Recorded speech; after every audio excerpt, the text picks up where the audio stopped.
because he was like, I gotta get back to train for.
What's up? What's going on, everybody? We appreciate you guys being here as always.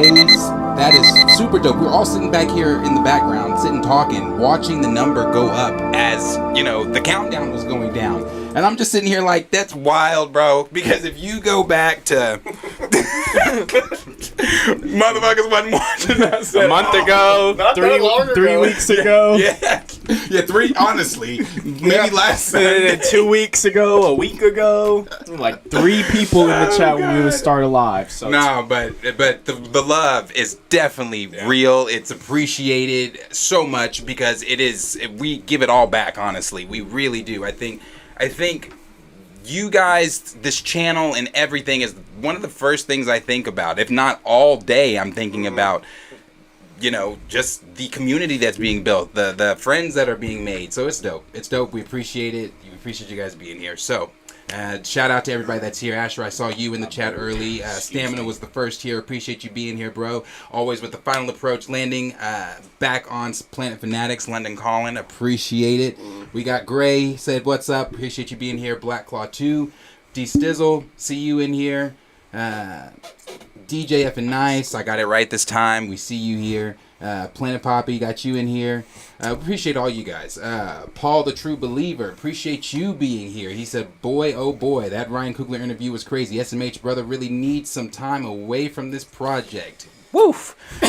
Woof. Yeah, we talked about that. So, yeah. He needs to go up to that retreat with Abomination, dude. Yeah. He needs some healing. He needs some healing time. Julian said, what's up? Appreciate you being here.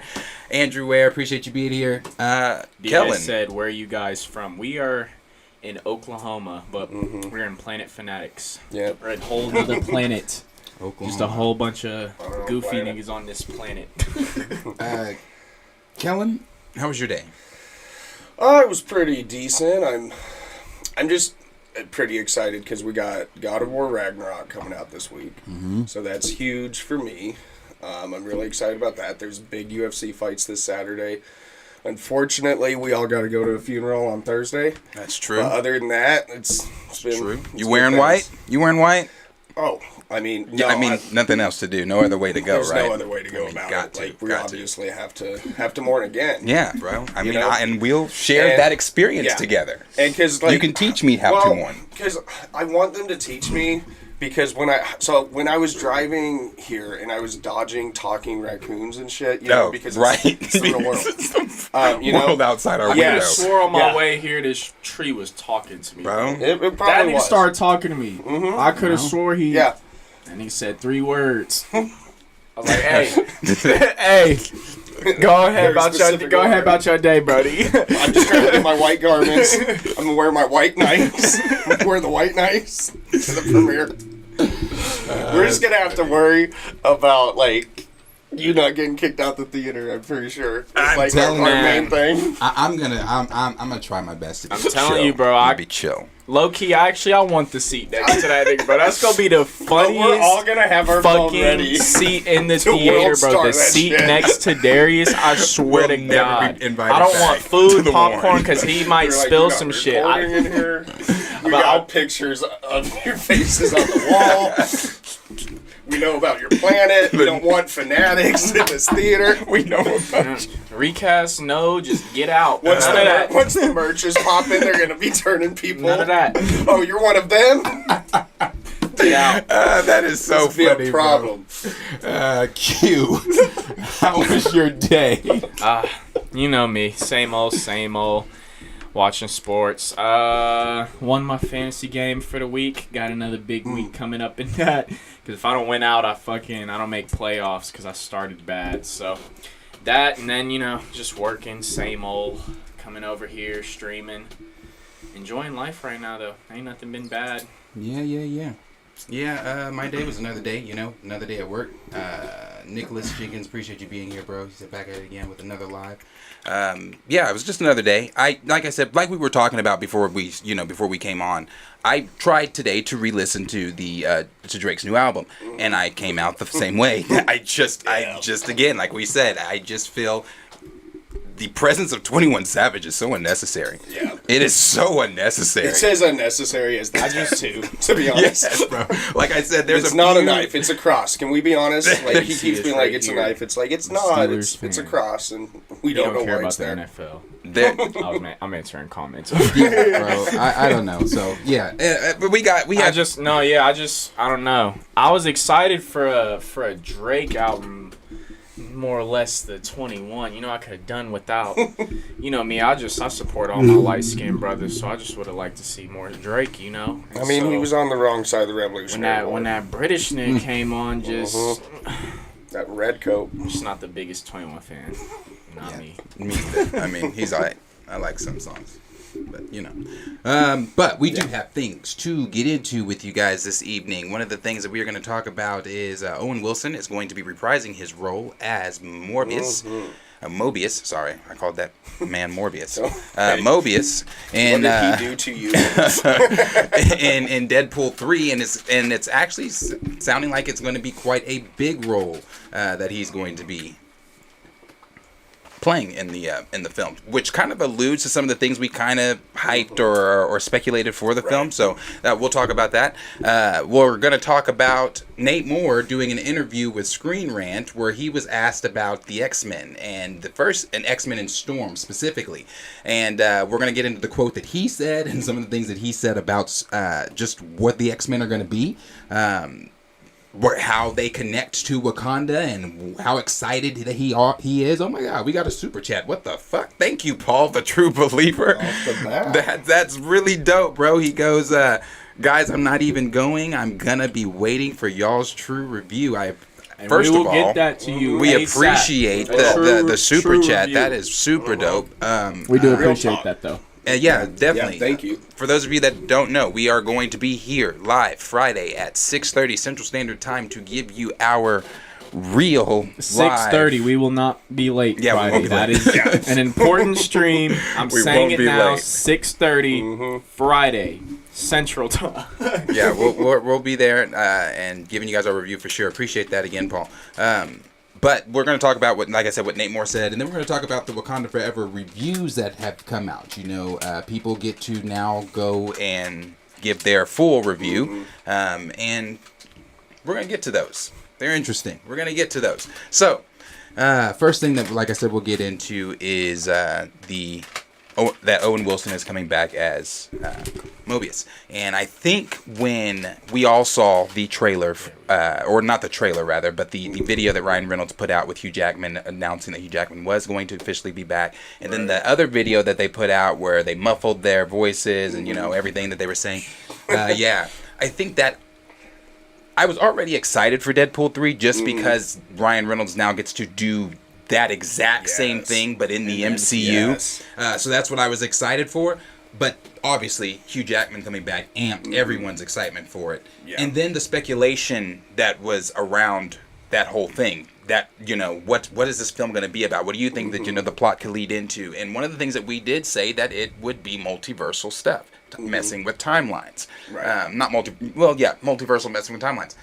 And if we're messing with timelines, it makes absolute sense for Owen Wilson to show up as part of the TVA and playing a big role. And I think that, again, the humor that is going to be in this, man. Yes. Owen Wilson gets to be funny. Like, not that he wasn't funny in Loki, because he was. He had his moments of humor in Loki. I loved his character. Yeah, loved him. Now he gets to do that in a rated R film with Ryan Reynolds as Deadpool, and he's the TVA. Like that. I think it's I'm telling you, the more things that come out about this, and plus you got Ryan Reynolds that also said that they're going to start shooting before the summer, and then he said that we'll get to what his quote. I'll talk about I'll move to his quote in a second, but so it's exciting that the more that comes out as we get closer to the film, set leaks, plot leaks that are going to, of course, come out. It's exciting, bro. Like that. Just like I said, the interactions with just the TVA alone with Deadpool that's going to be funny. Like I can't wait for this film. So I mean, you guys see Owen Wilson Morbius coming back. What's your thoughts, Kellen? Well, like I said, I really liked his character in Loki, so I'm just excited to get more of him. But then, you know, Deadpool's the X-Men universe. So I have a lot of expectations of the merging of the X-Men and the MCU in this film, getting to like flesh some of that stuff out.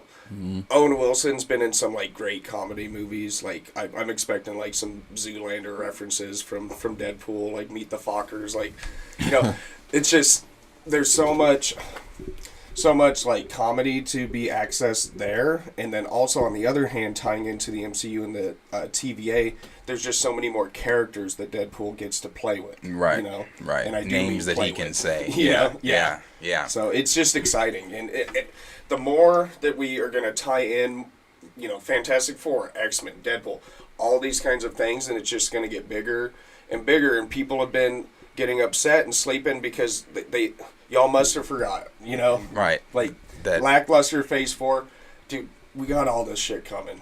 Kang's coming, Deadpool, TVA, all this.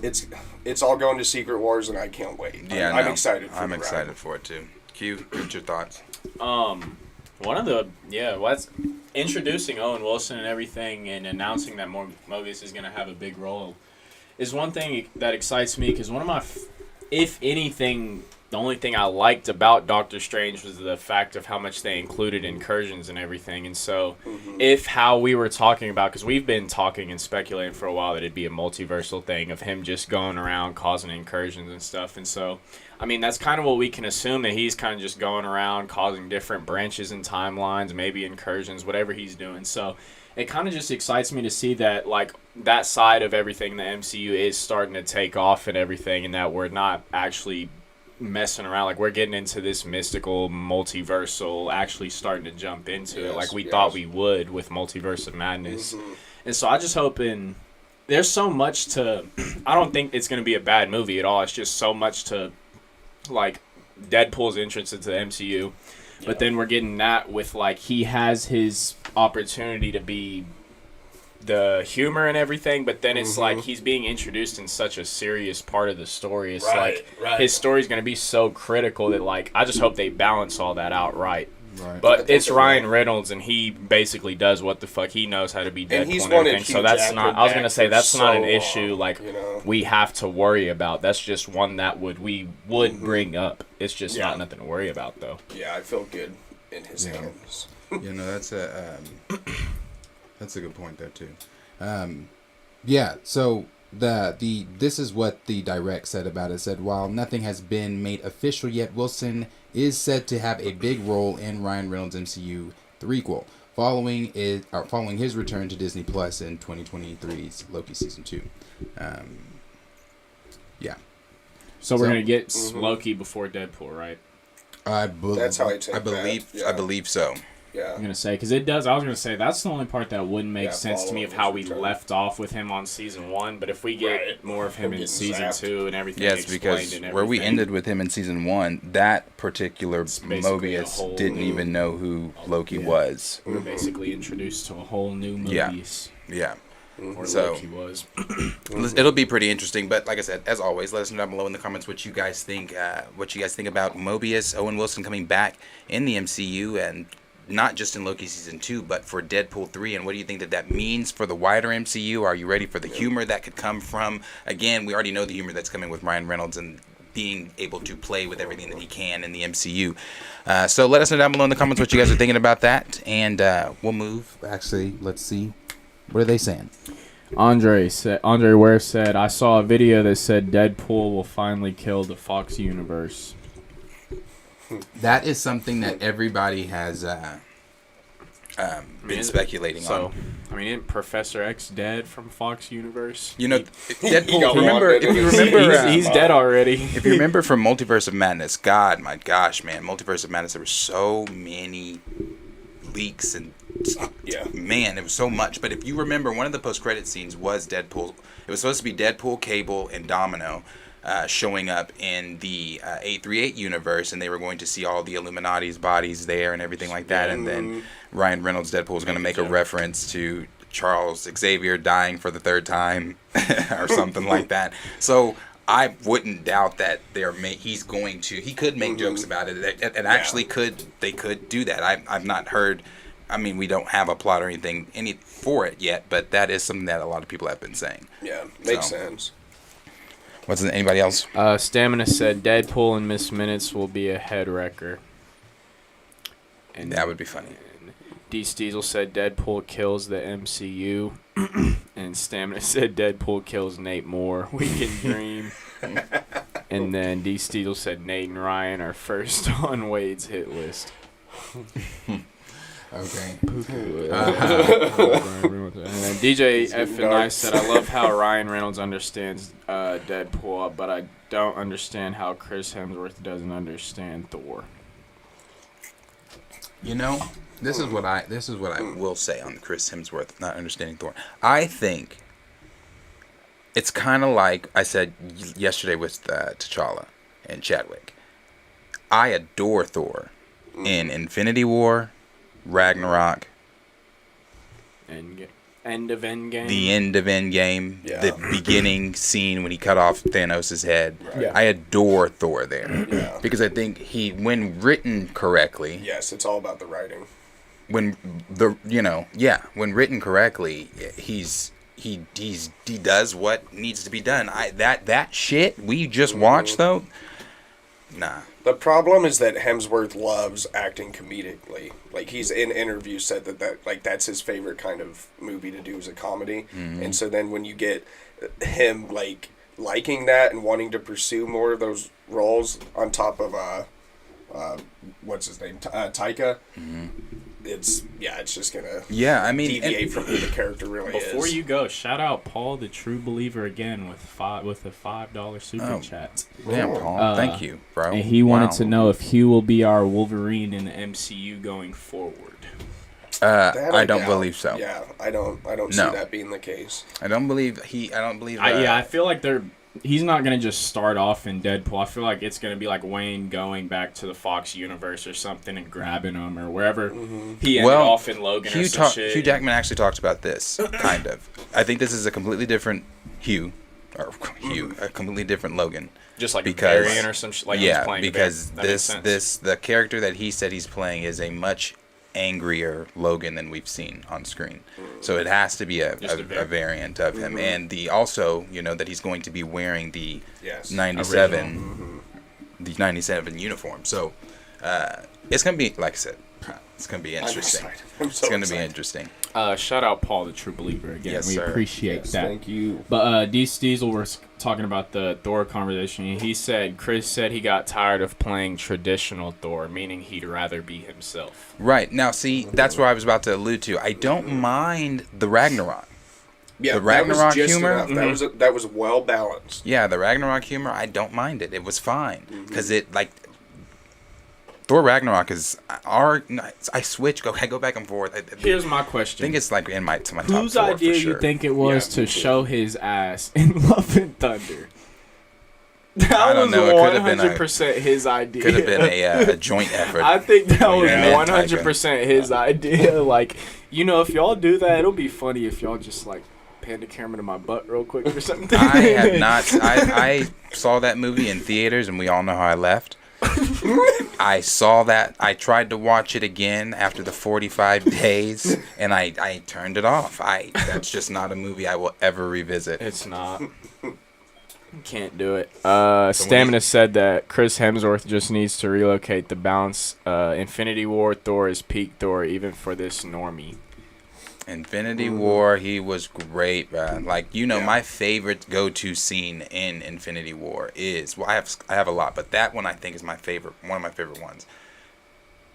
When he shows up in Wakanda. And meet Thanos. Man. Or even the scene of just the whole lead up to that of him going to get his hammer and everything, of him building Stormbreaker and Thor, building the relationship That's with what Groot being and Rock. dead means. Him, Groot and Rocket's chemistry on screen is one of my Honestly, favorite things yeah. about that movie. though. Him and Rocket, that was great. Yeah. That was great. No, but yeah, I thought that's when he's done correctly, he's great. Yeah.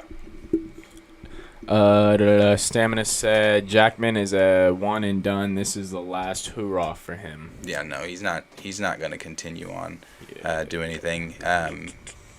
We don't maybe even Secret Wars again, but like yeah. yeah. I do believe that.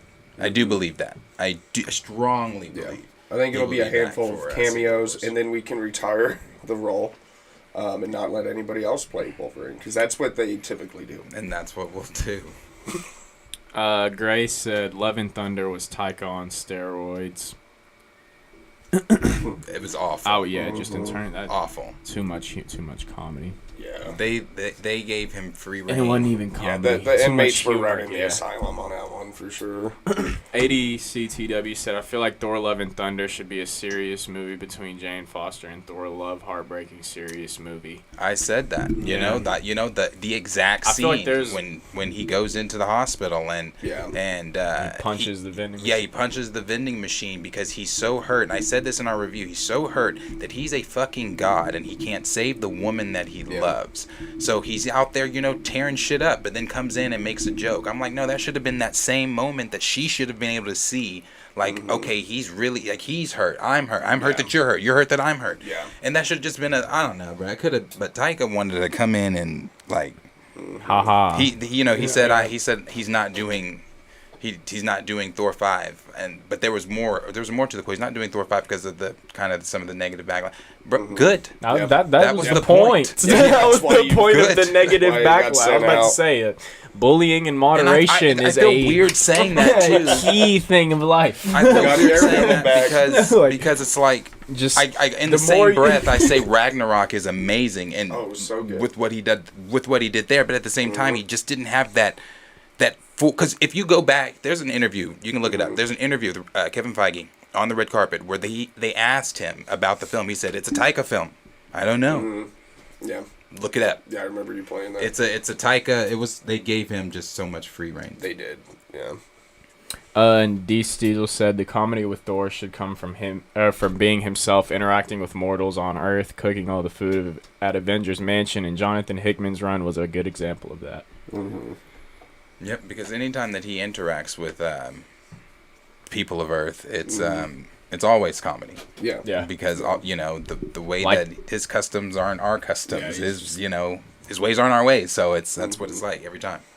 Yeah, funny. no, like the type of humor that they tried to give him in What If and everything, of where he's Right. just like they showed up on Earth and everything, and nigga was just eating during the fight or drinking beer during the battle or whatever, just being a god. Like, but yeah, just that's basically it on everything.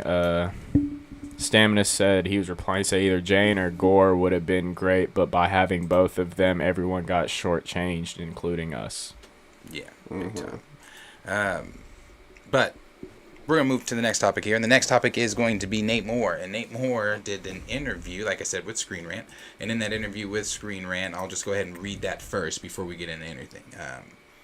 He said he was asked about the X-Men here. And he goes, well, Storm's relationship with Wakanda and publishing is pretty interesting. Notice he said publishing. Obviously, we might be a few years out from the X-Men, so I'm not sure where we're there yet. Who else from Wakanda have we not introduced? I mean, there's a pretty deep bench, actually, and especially, I think Tanashi's runs introduced a lot of key characters that would be fun to explore. Even characters like Vibrax, which are more Fantastic Four characters, but yeah, it's a pretty deep bench. I think there's a lot more stories to tell on Wakanda for sure. And he said this, when did he say this shit? Today. So, let y'all see it for yourself. Sorry, I didn't even have the article up.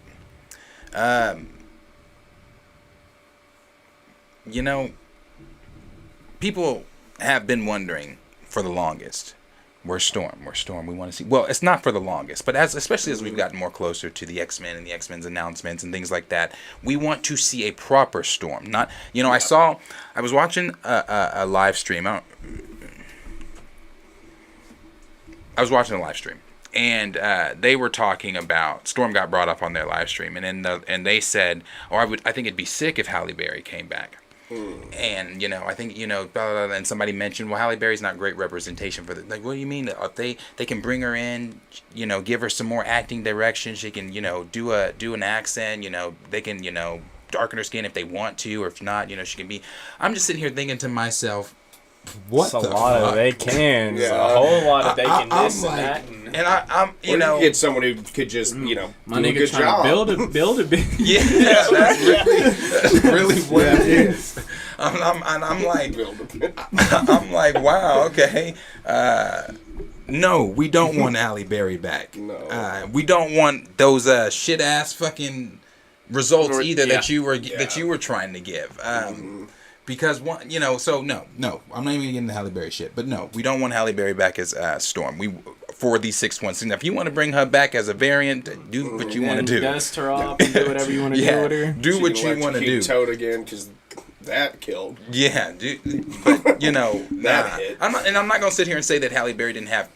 Let me be really specific here, because there's not many. Yeah. The coolest moment for me with Storm in her iteration was, see how I can say her iteration, was when in Days of Future Past, when all the Sentinels started showing up, and bruh, dope. It was dope. Yeah. Like, I think one thing I don't like that they did with Halle Berry is every time that she used her powers, she could only give you a thunderstorm. Right. Yeah. Partly cloudy. Yeah. With a chance of rain. Like, that's Yeah. all she could. I'm sitting here going like, damn, like, Yeah. you're dealing with an Omega level mutant here. What are you talking about? All she can do is give you some partly cloudy. She just did that. So, yeah, I'm like, so no. She just did that. Right, but That's just called living in Oklahoma for us. Right. Like, it's not that impressive. That's been the past 2 weeks. Yeah, So, like that's what's been making me stuffy. so no, she's I don't want to see that, but I would like to see a proper Storm brought in. But I find it funny here for some of the things that he's saying here, like, Storm's relationship with Wakanda and publishing is pretty interesting. You mean like her marriage? Like, yeah, that's what I'm trying to figure out, though. Like, when he says that, like, he is so hard for me to figure out. Yeah. He is, and I say that because I'm a people, like, bro, I will dissect a person, like, I'm a people watcher. That's that's one of my pastimes, honestly. So, but it's like, but I'm like, I'm looking at it, I'm trying to figure this out. Well, Storm's relationship with Wakanda and publishing is pretty interesting. But you're taking the interesting off in the movie that's in less than 48 hours. So I'm like, what does he mean by that? And then he goes, and obviously we might have a few more years for the Xmen. So obviously the Xmen aren't coming anytime soon, which we did say yesterday, I believe, when we talked about Xmen or Spider. What? It was in something we talked about. The Russos and the Xmen and all that. Yeah, that's what we were talking about. Because we did that rumor is out there that Marvel's not going to introduce the Xmen until at least like Phase 6. We'll get mutants, a few mutants here and there through Phase 5, I believe. But the overall X-Men aren't going to be introduced until Phase 6. So that is, there's that few years out, because that's going to be around that 2025 time. Yeah, that's what they were saying. So no X-Men anytime soon. He says, so I'm not sure we're there yet. We also, or who else from Wakanda have we not introduced? I mean, there's a pretty deep bench, and actually, and especially, I think in Tanashi's runs, introduced a lot of key characters. But so this is kind of what Trey was talking about. Taking things from the comics that involve T'Challa, but having the absence of T'Challa. Yeah. Adapting them into changing the them to film. someone else's story. Yes, and injecting someone else into his story. Because every time they open their mouths about the future of Wakanda, they allude to the fact, to all the people out there that say, give him time, they're going to bring him back, that he's not coming back. Right. Because how are you doing... Actually, let me not even Things jump that to... you could be saving for him. That's if what I'm he saying. weren't coming Yeah, back. that's what I'm saying. Like, how are you telling these stories here? Well, that's what. Yeah, keep going. How are you telling these stories here without T'Challa? Like, Storm's relationship with Wakanda and publishing is pretty interesting. You're referencing in publishing, it's interesting because of who she's married to. Yeah. Like, The dude you're killing. I mean, off. it's like she's queen. Like that's the main point of her being there. That's why she's there. That's how she got there because of him. So what is like?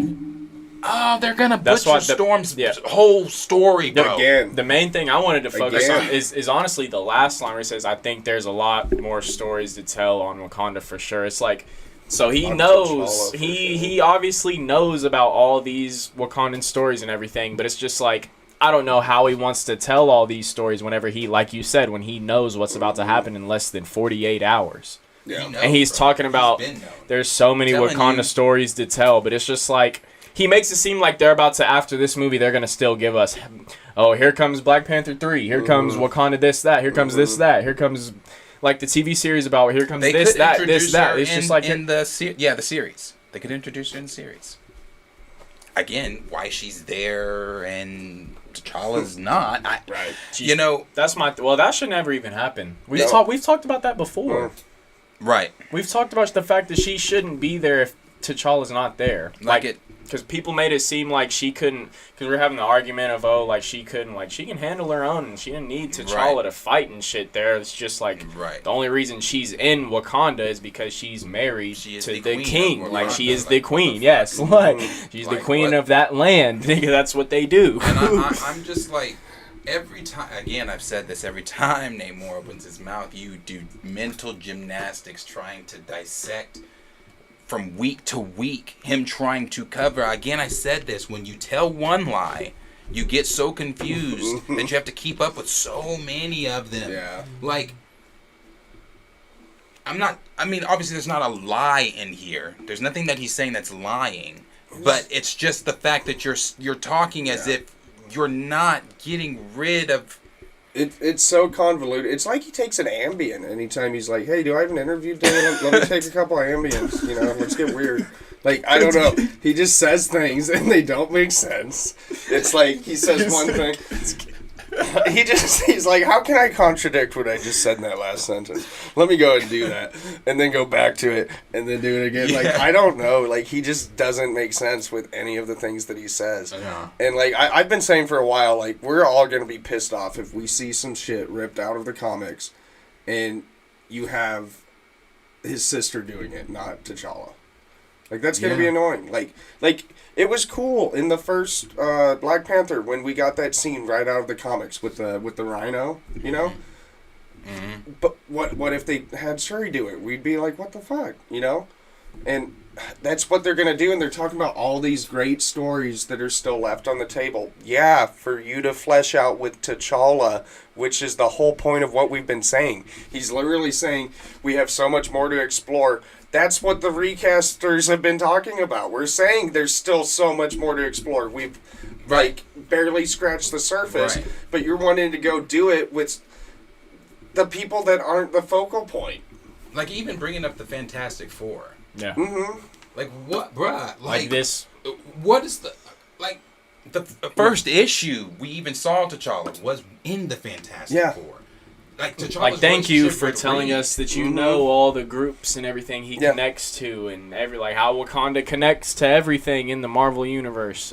We appreciate you knowing the that. Justice League in here, Like, it's wild, the Justice bro. League's relationship with Wakanda was really, interesting. Like, bringing up Fantastic Four, like I said, and then, like, the relationship he has with Reed alone, like... Yeah. As a peer, too. Intellectually. I mean, just think about how politics work in the real world. If you're a king of a land, you have an established relationship with almost everybody. Mm-hmm. Like, leader of the Black Bolt, leader of the event, like Captain, Illuminati. Like, the leader of any group, T'Challa has an established relationship with. Yeah. So it's just like, I don't know why he's trying to sit here and flex that fact or something like we don't know. Like you said, that's literally what we've been talking about. It's what the recast is about. Literally telling you there's so many more stories to tell. Yeah, no, he's... I don't know. It's mental gymnastics. Sometimes I do get tired of just reading some shit he says, because it's just like... Yeah, it's just like one day it's this, the other day it's that. He's very special.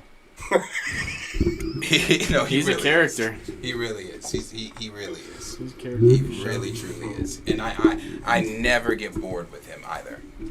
I never get bored with him. He makes this. No, true. Like then, like he'll send group chat videos of Yeah. him just laughing at Yeah. shit. Yeah, Nate no, Moore no, says. Yes, he gives me. He honestly gives me joy. There's a when bit of he serotonin. He's doing the Lord's work for you. He's, Yes, he's yes. getting you through it, and he's like you were saying. You were like, I wasn't gonna talk recast. I didn't want to talk recast. I didn't. And I'm like, it's not your fault. Right, yeah, He bro, just like- wants you to. I'm telling you. He wants you to. When I was looking at all the news, which was none today that came out for anything, I was like, okay, well, we don't even have to talk recast today. We can just come in. We can, blah blah blah. Unless the people want to talk about, we don't have to talk about recast today.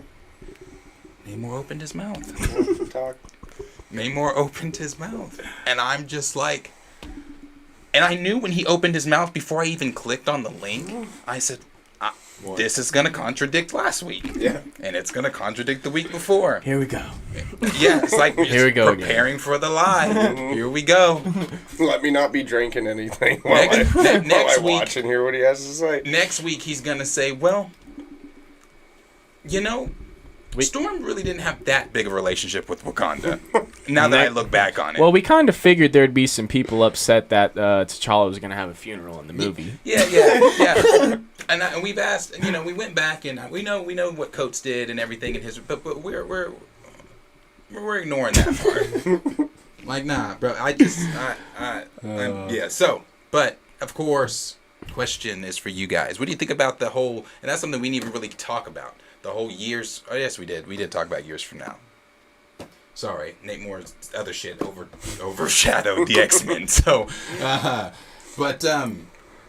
yeah, let us know what you guys think about the X-Men not coming for a few years, which is, again, something we've all kind of speculated that Phase 6 was going to be when we see them. And so let us know what you guys think about Storm's relationship with Wakanda in publishing being pretty interesting. Do you find it interesting?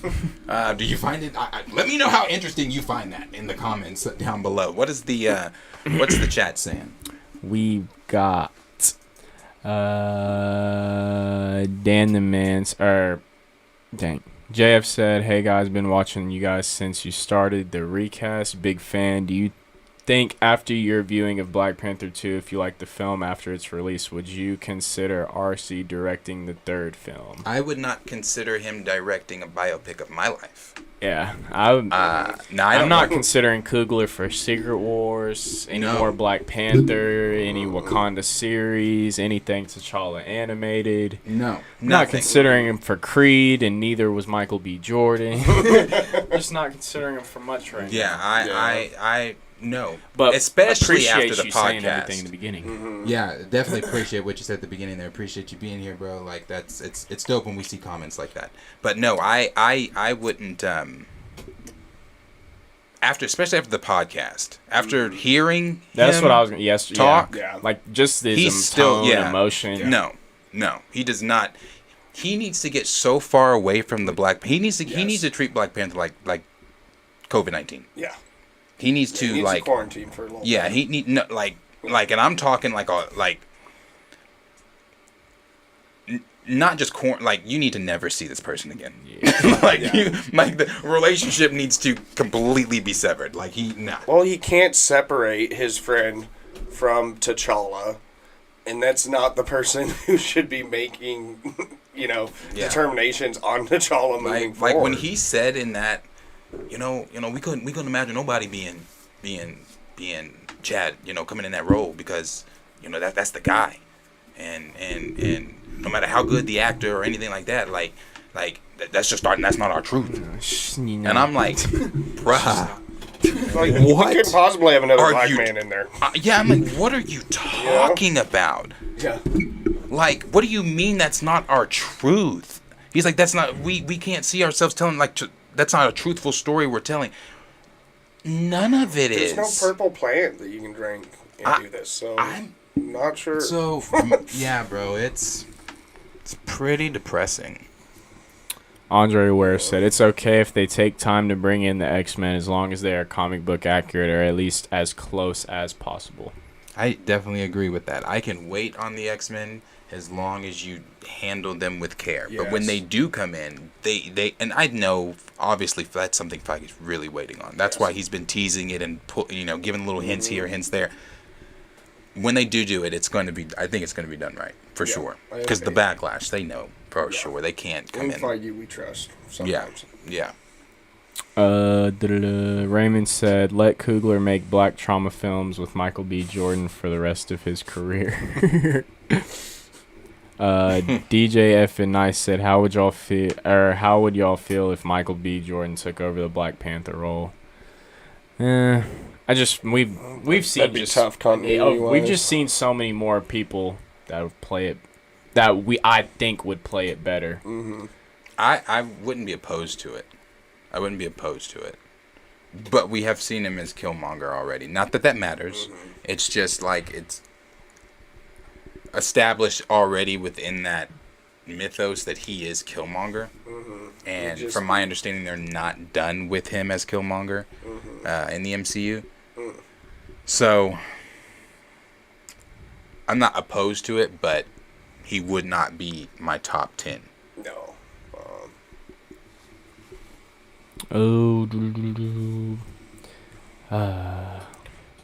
Dan the Man said, "I always thought it would be interesting for Storm and Azuri to rain hell on Wakanda due to T'Challa's absence from them."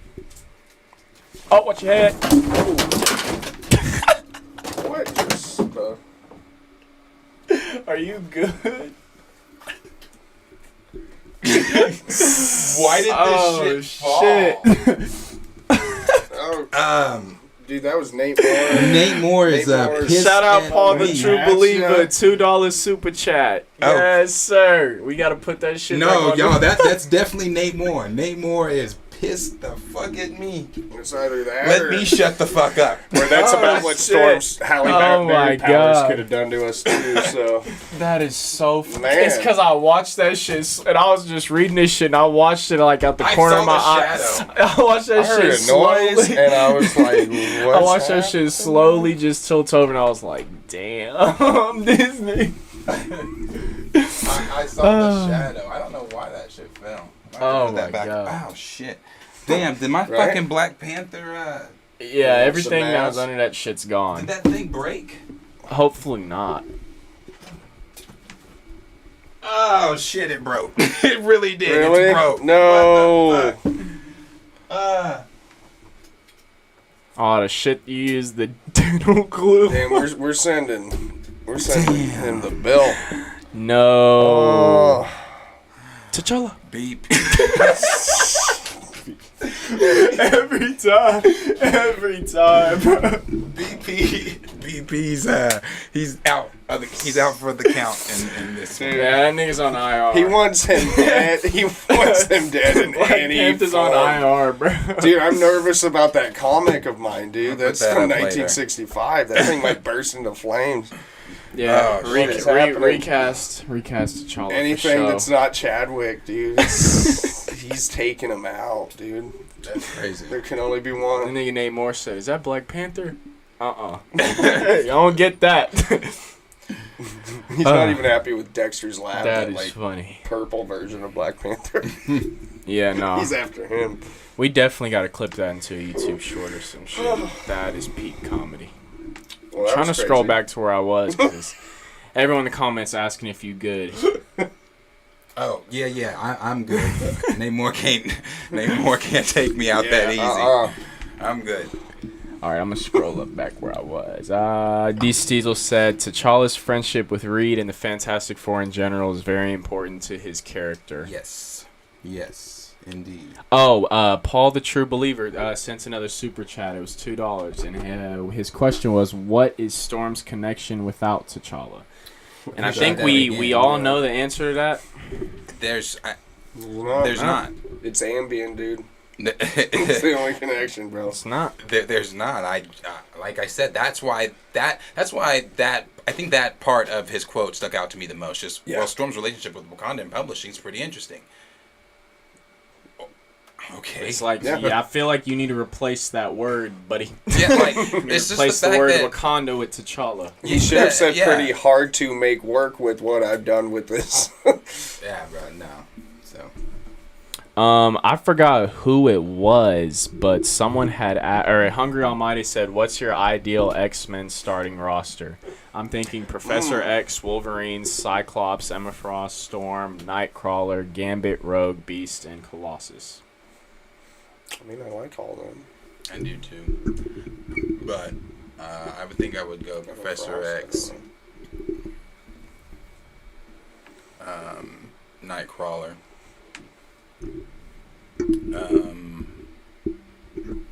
I want Jean. Mm-hmm. I want Kitty too, honestly. Yeah. Bishop.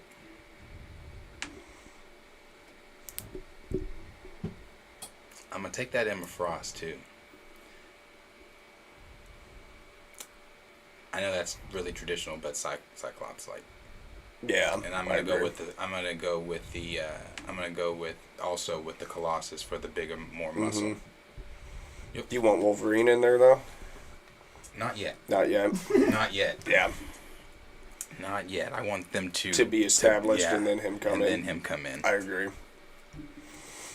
That's mine though, for sure.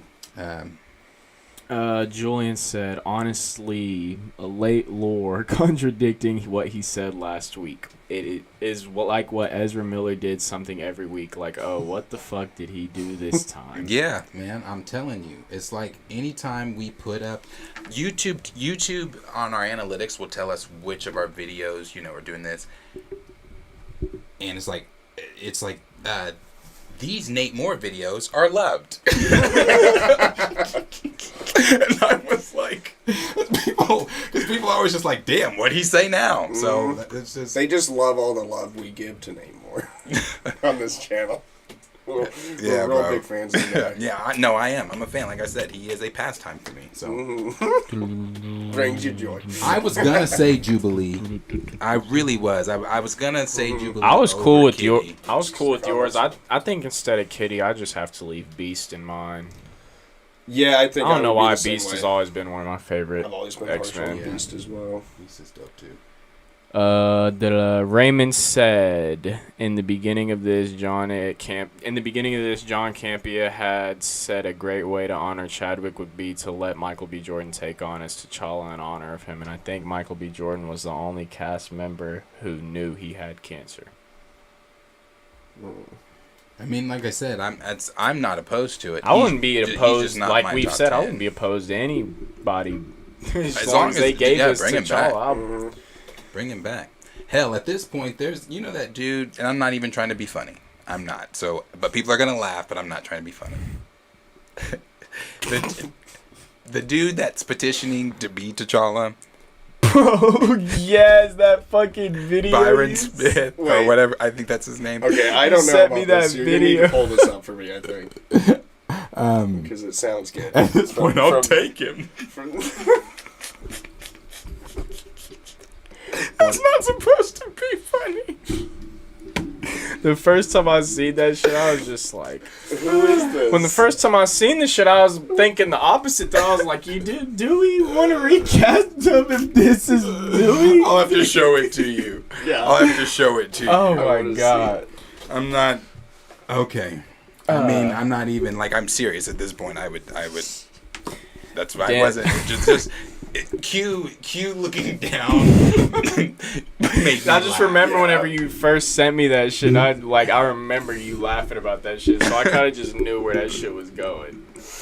Dan the Man said, all the mutants should be on Krakoa when we see them in the MCU. Damn the Ogie Doke storyline with the mansion. And then DJF and I said we need Asian representation in the X-Men. That is true. Mm-hmm. That is true. When Black Claw said at this rate, Byron Smith will be cast as a grown-up TJ. Shit. D. Steezel said Sunfire, Armor, Jubilee, and Surge. And then Ant-Man said, "Hey, Planet Fanatic, saw the Rotten Tomato score for Wakanda Forever. I'm not buying it. At the end of the day, it's the audience score to determine how the movie will be." Yeah. And I believe we are getting into that is our next. next topic. We're gonna get into that. And then DJF and I said they're going to make Colossus from Ukraine. And then Marvel East D said Deathstroke is an Asian in the X-Men. She like Wolverine. Mm-hmm. Yeah, I know. Yeah, Lady Deathstroke. Yeah. Mm-hmm. Mm-hmm. Yeah, because that X2 Lady Deathstroke that they gave us, that was some bullshit. Mm-hmm. Yeah. I need Lady Deathstroke from the cartoon. Like, that's Lady Deathstroke for me. Agreed. Are we done? Yeah, pretty much. DCO said Colossus and Magic will be from Poland. LOL. And then Grace said, "Don't crush that dude's dreams." Talk about Byron Smith, I'm assuming.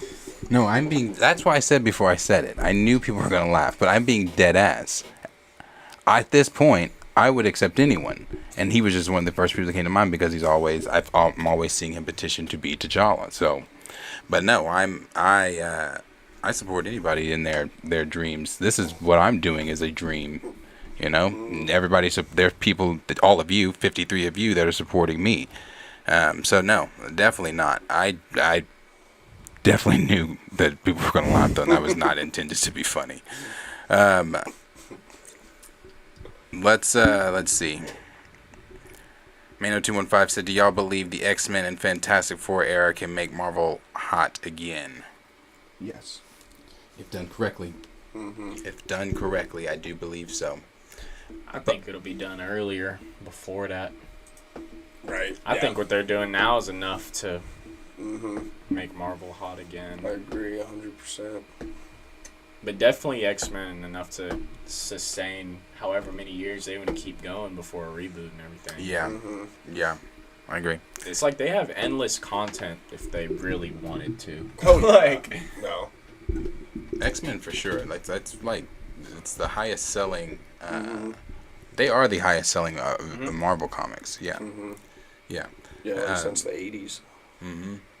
But we did get asked, like Ant-Man said, about the Rotten Tomatoes Wakanda Forever Reviews, because like we said, the reviews, you are able to talk about the things now. And this is so when we first saw everyone's reactions after Wakanda Forever the premiere, it was a lot of reactions that were everybody was positive. You know, everybody was like, "Oh, the film is this, the film is that." I want to make sure I'm getting exactly what he said. Yeah, because if you remember, everybody was positive, but there were some that were positive but reserved on what they wanted. Everybody was really reserved on what they wanted to say because you couldn't say much. You couldn't, go in on saying what you really wanted to say. But Matt Ramos, remember, we talked about that. I want to make sure I'm saying exactly what he said. When he said, "It's definitely a step down from the first film. It has great qualities in Letitia's performance, Namor in the action, but there's a lot that just doesn't sit right with me that I can't explain without getting into spoilers." People gave him shit for that, which I thought was weird, but people gave him shit for that. But then he came out in another video and just explained himself on that comment, which I just think he had to do. But so yeah, but we've seen people's videos on YouTube coming out, people's reviews on Rotten Tomatoes, people's reviews on Twitter or whatever you want to see it on, giving their thoughts now on exactly what's going on with Wakanda Forever. So this morning, though, the score was at 93%. I believe as of now, let me get to that. I believe as of now, the score is at 88%. Which is not like a bad thing. I'm just saying it did drop. And I am not rooting for the film to fail. You've never heard me once say in these videos that I'm rooting for this film to fail. I do not want this film to fail. I'm not rooting for it to fail. I just want the franchise's main character back in the film. Yeah. But I do also believe that score is going to drop more. Oh yeah. And the reason it's going to drop more is because we're going to get to it, to what some of the critics that they've said now, like Ant-Man said, I don't particularly ever really care what the critics have to say, because it really does come down to the audience score and what the audience thinks and the general public and things like that. But we're gonna let's look at the bad ones first. Look at the bad ones first. This comes from Larson on Film that says there's a smaller story about Solus buried somewhere in here, but Phase 4 has no interest in that. It says, as it stands, Wakanda Forever feels as lost and forlorn as Wakandan people. And that's... Okay, even that tells you where this went. Like, that this movie is not the direction. Because the Wakandan people, you know, in the literature, are not lost. Right. They are a strong people. They are a organized people. They're like, you know, if there's first world, I guess they're 0.5 world. Like, they're more of it. You know what I mean? Right. So, like, even just hearing that is such a depart from the first film. Yes. Yeah. Again, I would love to get my hands on that script, that original script. Yeah. Screen International said Wakanda Forever proves poignant in two ways. The film is often quite thoughtful in exploration of grief, but it struggles to overcome what the actor's loss means to the future of the series. Woo! Come on, Tim.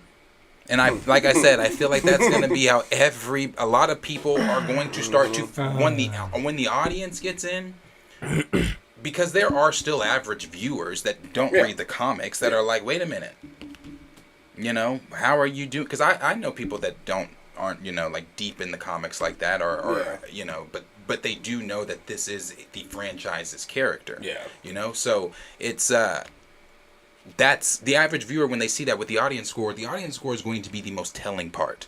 That's going to be the most telling of all of this. And I still believe, and again, I'm not rooting for the film to fail, but I still believe that Rotten Tomatoes score is going to drop. This is this is day one of them being able, not even a full 24 hours yet, of them being able to speak about it. So, and then it goes on to say, this is from the film stage, it said, the true prestige Marvel picture, it borders on being less a film continuing themes that resonate with audiences and rather about itself, resulting in artistic tension, both interesting and frustrating. Yeah. Let's see. We've got from... This one's from Spain. This is Alberto. Cinema. Wakanda Forever, in short, faces the same dilemmas as the previous film that has lost any poise to combat them. Full reviews in Spanish, so can't read that.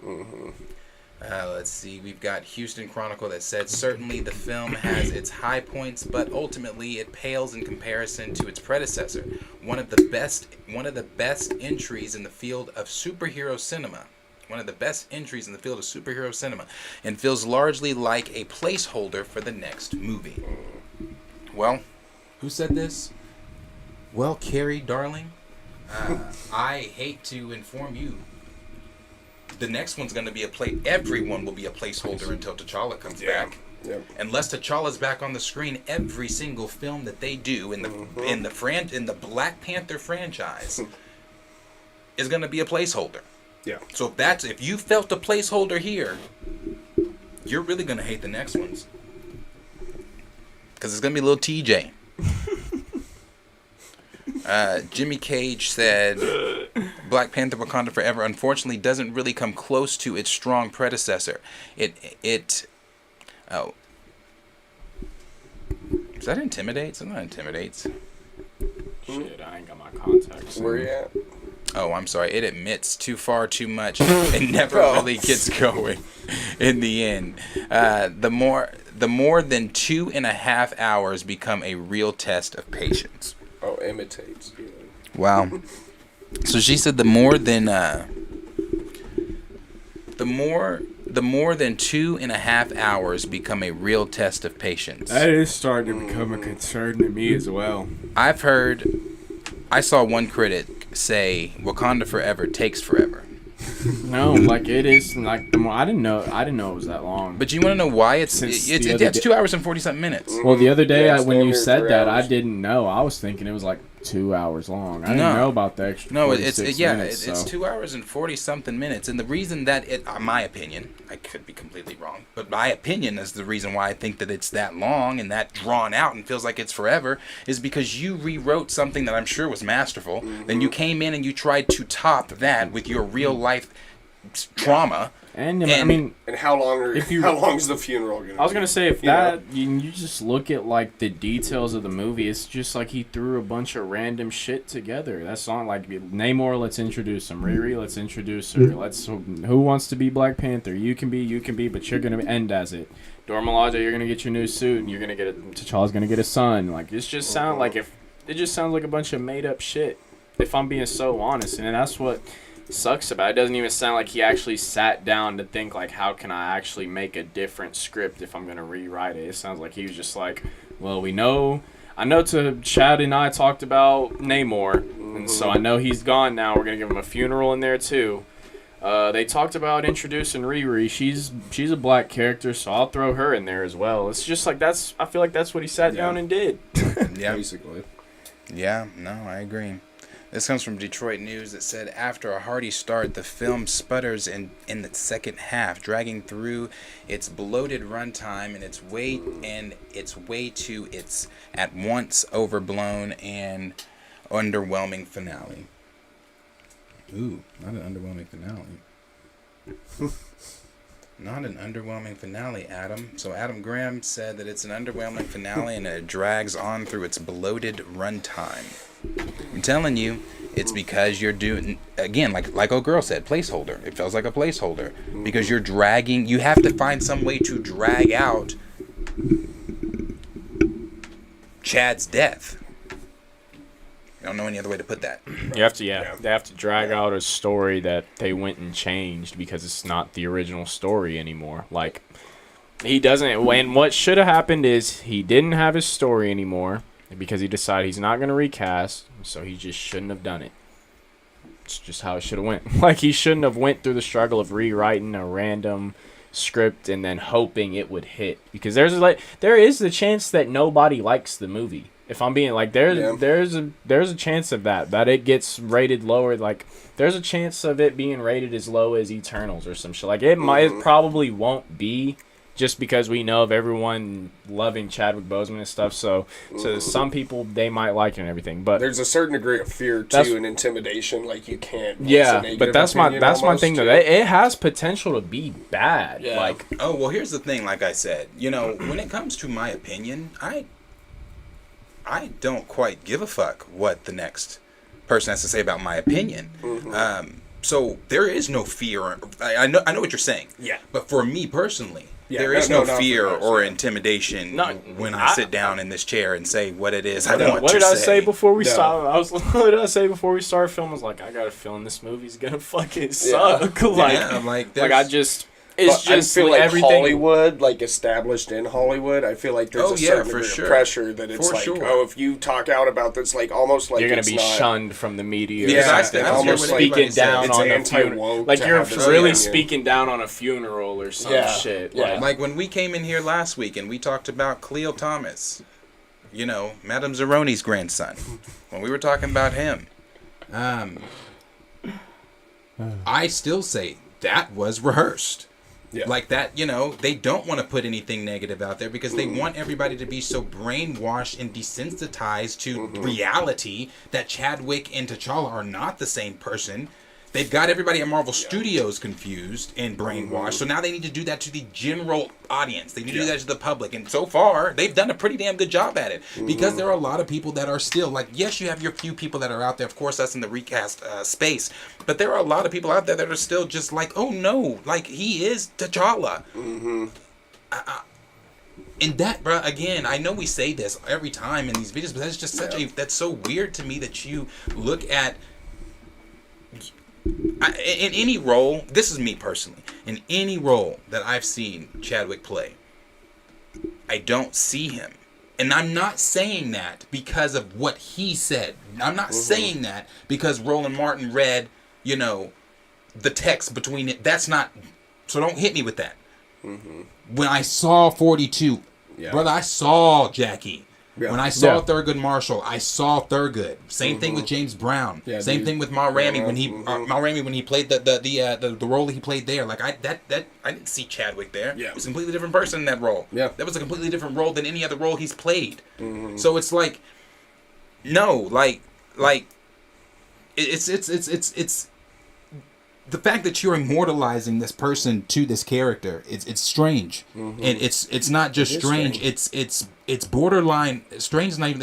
It's really weird. It's almost morbid.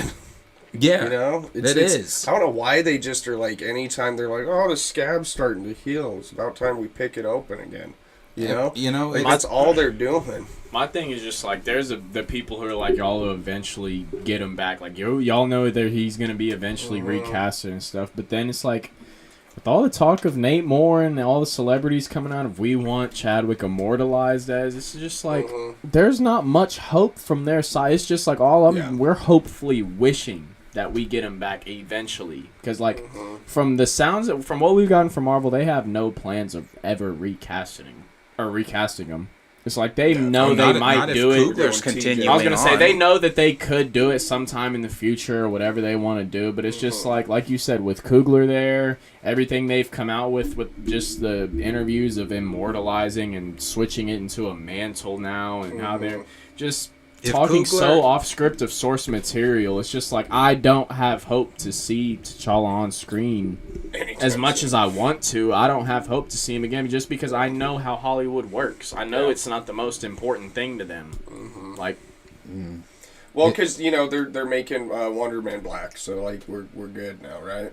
Like, you know, we don't need T'Challa because they're gonna add some more black characters. You know, Magneto might become black. Like they're gonna do stuff like that, and that's black representation. You're gonna get a series about Wakanda too. So we'll focus on that. Ryan so Coogler's it's like, we're giving you doing plenty of black shit, so like everybody should shut up about even the Wakanda series. Ryan Coogler is doing that. Ryan Coogler is the token guy for Wakanda anything in Marvel. So in the MCU, so. He's going to do 3. He's going to do 4 if there is those. I mean, if there's a 3, because remember, he didn't want to even do a 2. So I don't know. I don't know, but I like this one too. Again, not rooting for it to fail. I really mean that. When I say I like this one, I think that I liked her honesty. From Time Magazine, she said, ticking boxes isn't the same as pulling magic or even just insight from the air. From thin air. The sad reality is that the show must go on, and without Chadwick Boseman, it's just more of the same. Our job is to pretend it's enough. I think that nails it. I don't even know. I haven't heard anybody put it in that way. Like, our job is to pretend it's enough. That's the brainwashing part. Yeah. To pretend that you're. We're supposed to pretend like the Emperor's wearing clothes. Yeah, I can't say that he's not. We have to pretend that this is okay. Like that what you're doing, putting this morbid funeral on screen and then advertising it and profiting off of a man's death that you love. And the fact that they've brainwashed people into this being an actual funeral and wearing white into the house. I've said that so many times, and I'll continue to say it. Like, that shit is so stupid to me. Like, I hate to bash anyone with that, but that's just my opinion. If you attend a fictional funeral that's literally set up for a real life human being, I just don't. You'd have to understand to me why you did it in some sort of way for me to be like, okay. But if you did explain it, the chances are I'm going to sit there and I'm going to look at you just like this. And I'm not going to get it. Because I've tried to think in my head of how I would explain wearing white and be like, I'm at this funeral. Just imagine my mom asking me why, like, I'm going to this. Why are you wearing all white to the movies? Like, why are you doing it? T'Challa has a funeral. What? It's the customary What? going for a funeral in Wakanda. Like, you know how many movies I've been to where there's been a funeral? Like, Yeah. Iron Man died. I knew one of my friends showed me the leak. I knew Iron Man was dying. Didn't wear a suit to Endgame. Yeah. I didn't do it. Like, I just don't get it. It's This one too from Robbie over at Daily Telegraph in the UK said a near 3-hour endurance run of gloomy photography and turgidly staged. I'm not familiar. Turgidly staged, emotionally empty two-way conversations, all seemingly designed to sap cast and viewers' combined will to live. Emotionally empty two-way conversations, all seemingly designed to sap cast and viewers' combined will to live. I mean, that sounds like a movie I want to see. We started it with the 1 out of 5. Yeah, starting it with the near 3-hour endurance run of a gloomy photography. Which is interesting to hear because in the clips and the trailers we've seen, it's seemed pretty like beautiful, honestly. But Well, those are some of the negative ones. I will touch on a few of these positive ones here. They had 15 negative ones. They've got 105 positives. We've got. This is from Scully Vision that said it goes to show that even the most well-oiled, if decreasing, impressive machine can pump out something exceptional if the right talent is turning the crank. And again, no one's ever questioned the talent here. right, yeah. You got Angela Bassett, who obviously, as you've heard me say plenty of times, Angela Bassett next to, or Viola Davis for me only comes second to Angela Bassett. Yes. Angela Bassett is a phenomenal actress. She is my favorite female actress, and it has stuck the with legacy, me. Yeah, the amount of time. Everything she's done, Yes. everything she's been in, and then For her to still look the way that she looks, So it's like, but it has stuck with me since the trailer, since the first trailer, when what she said, "I am the queen of the most powerful nation in the world, and my entire family is gone. Have I not given enough?" Yeah. And it's like that right there, because she's in talks to win an Oscar for this role. That right there. Because everybody's saying positive things about it's like her carrying a lot of the film in ways.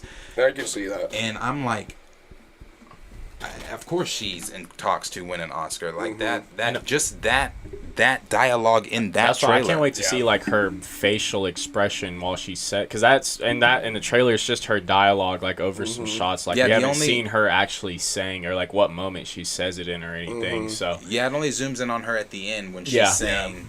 Have I not given everything? Yeah, and that, or when she's just chilling on the beach. But that actual line in the dialogue, I can't wait to see just her facial expression and emotion. Because that's one of the things about, because you can hear the emotion in her voice. So just imagine how it's going to be on display on her face and everything. So can't wait for that in part. that trailer. Honestly, I got emotional from it because to be Oh, I did too.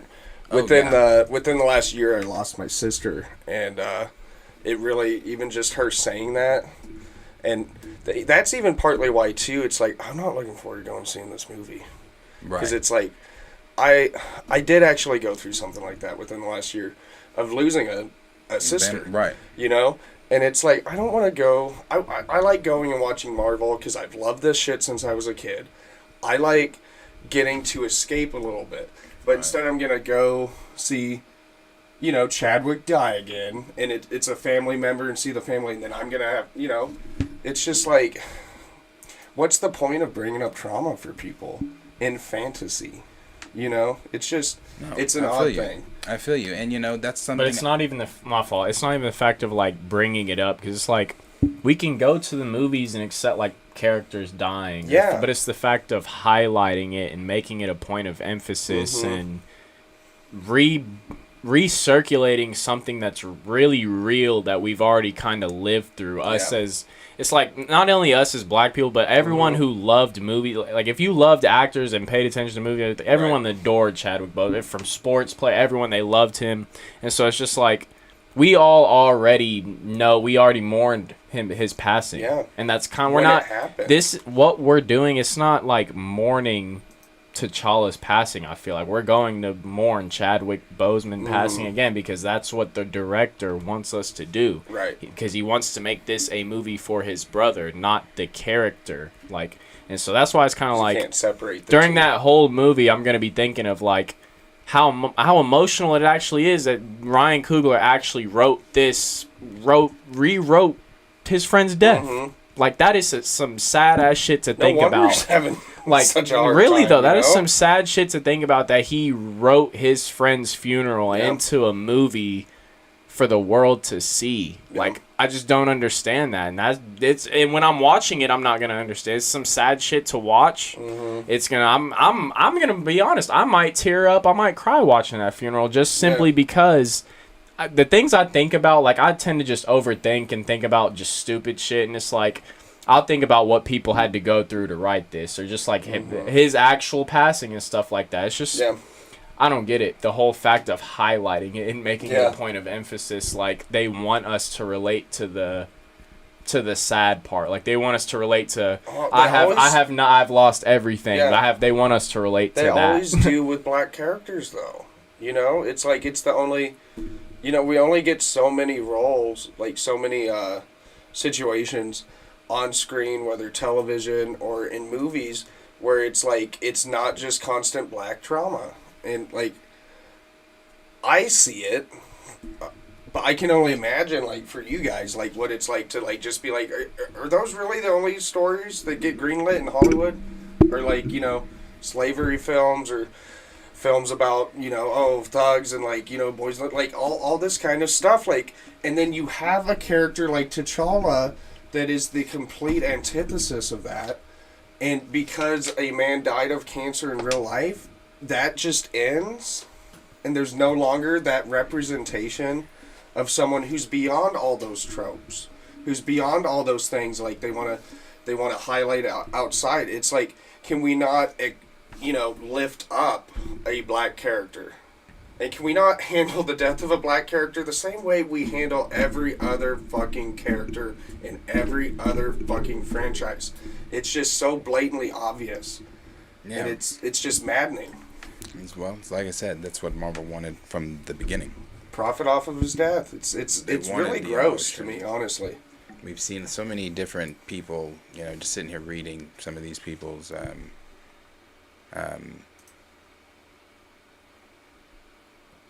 reviews.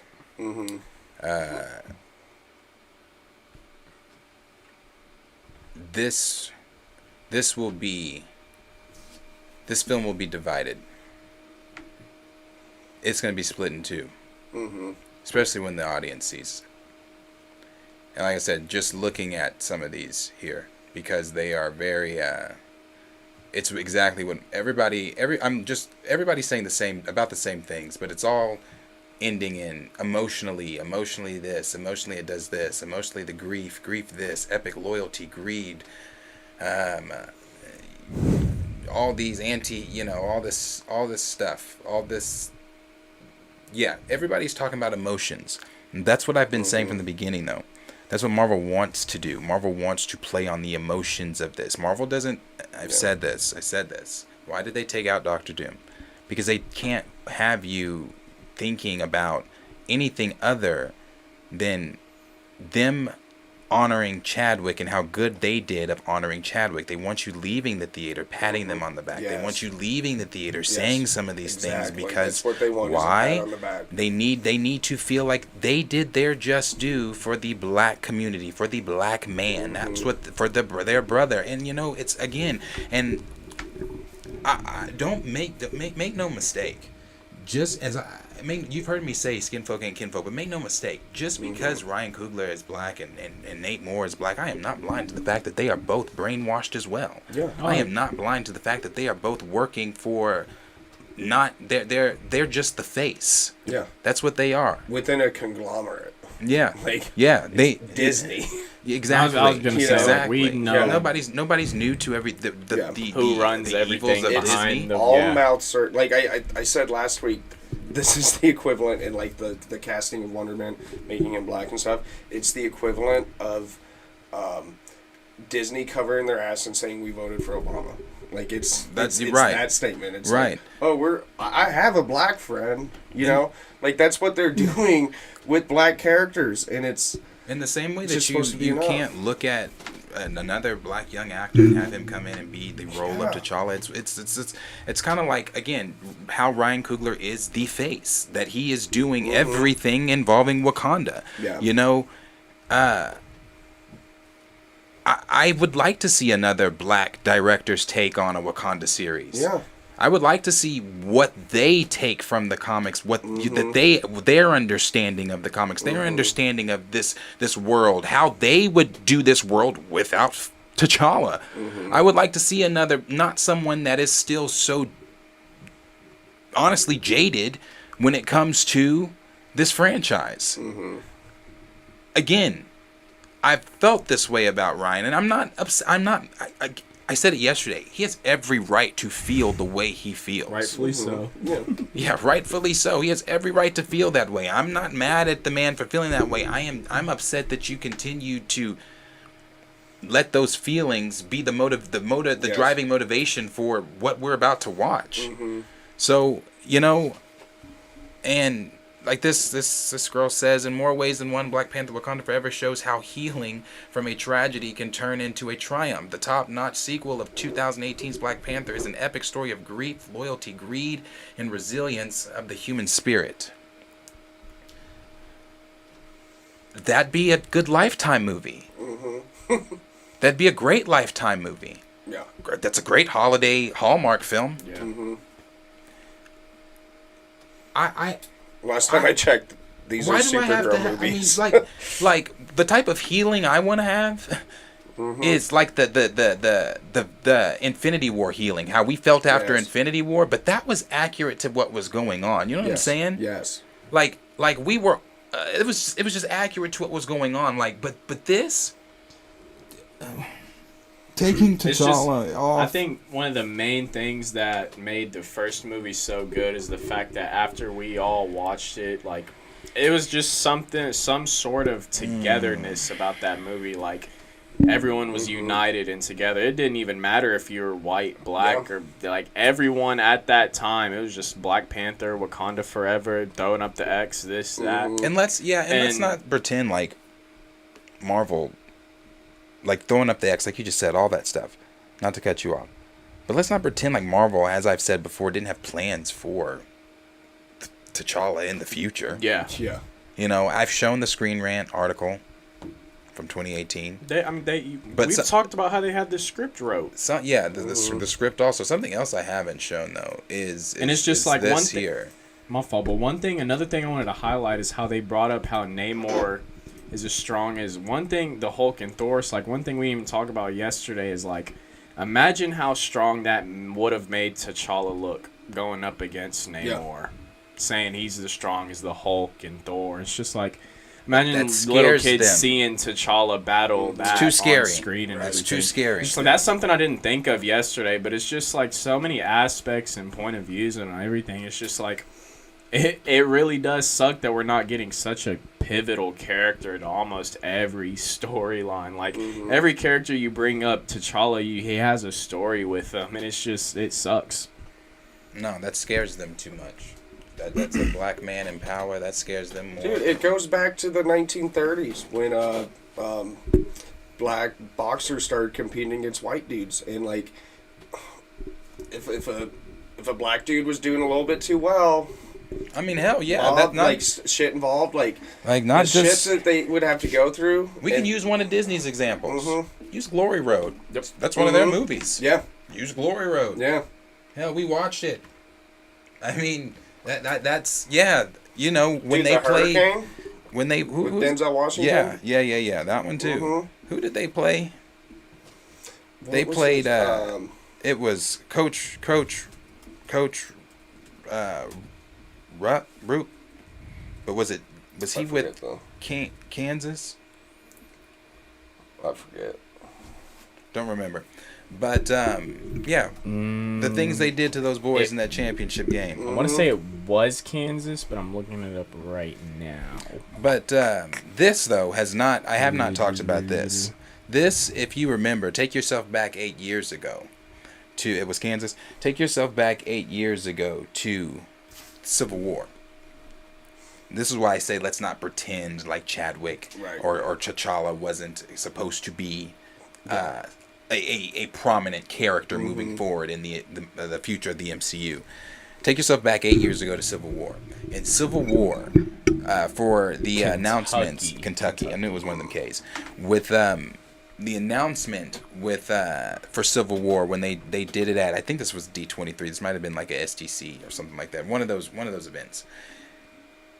They had RDJ, Tony Stark, Chris Evans, Cap, and T'Challa, Chadwick, all up on the stage together.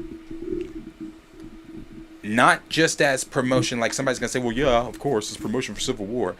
No, that's showing you this is what did The Rock say? The hierarchy of the DCU is going to change. That's what that was showing you. Yeah. That it's going to change moving forward in the MCU.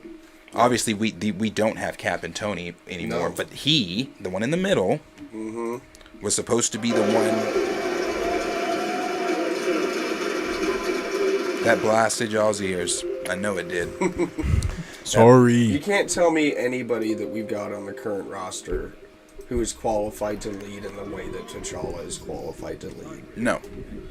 Not even close. And they knew that. There was a reason that they had these three up here together. Yes. Like I said. Almost a passing of the torch, because they probably knew where they were going. They did know where they were going. That's exactly what it was. The passing of the torch. Showing you that, again, things are about to change moving forward. And he was definitely T'Challa, regardless of Chadwick. Again, regardless of Chadwick's passing, T'Challa, because when they wrote the scripts, they didn't write in, well, then Chadwick Boseman's going to swoop in and save the day. They wrote T'Challa, so they knew that T'Challa was going to be the one moving forward. Point blank, period. Like, people keep coming in talking about, you don't even know what the future... No, you don't know what the future of T'Challa was. Yeah. I don't work at Marvel, but Marvel has put things out there. So no, man. Like I said, this film's gonna be split, in my opinion. I think that once a lot of people see the film, audience included, because I've seen regular fans on Facebook saying the things like, where's T'Challa? Yeah. Not, just things like that. So I do think it's going to be interesting. It's going to be interesting for sure to see how split it is. Yeah. Well, here's the thing. The first movie was such a phenomenon. And it's definitely was it great characters throughout the whole thing? Yes. But why was it the impact that it was? It was the character of T'Challa, specifically. And I understand that people are... Well, I don't understand, but I see that people are incapable of differentiating between Chadwick and T'Challa, but like you've said, like how many other iconic black roles has he played? Like, it's even limiting him. Like, they say that they're honoring him. You're limiting him to just that one role, even when he had a bigger impact of playing people who were in the real world, and then playing a character who was written in a time of those world problems. Like, it was a cool thing to see, because he played actual people who actually went through it, and then he played a character that Jewish writers wrote specifically, seeing what was happening within the civil rights movement, and wanted to exalt a black character and show black excellence and show a character in that light. And so, in what way is that honoring T'Challa? And in what way is that honoring Chadwick? It's just, appearance-wise, to like a casual person or to somebody who was like, oh, Chadwick Boseman died, that's sad, and they're not into the comics. It looks that way for their, their sponsorships, for Coca-Cola, for all that kind of stuff. It's all lip service.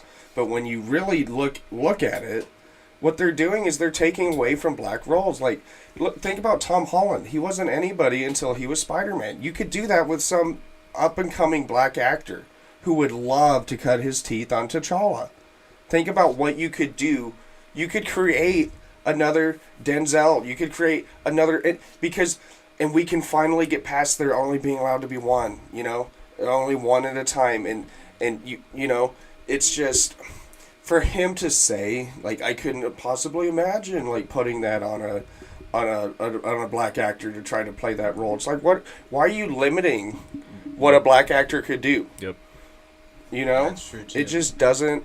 They talk out of both sides of their mouths. And another part is saying, like, he basically doesn't have faith in another black actor to do what Chadwick did. And it's like, well, like we've said, Chadwick didn't have that much time on screen. Like, he did not... As amazing as he did, is he brought him to screen. Like, when I say this, like, we all know what I'm saying. But it's just like, he didn't have that much time as T'Challa. And it's like, before I keep going, shout out Cornelius for the $5 super chat saying, hearts to the channel and chat. Ryan Coogler is a menace and can a fatty. Let's support Nia DaCosta, another black direct at Marvel.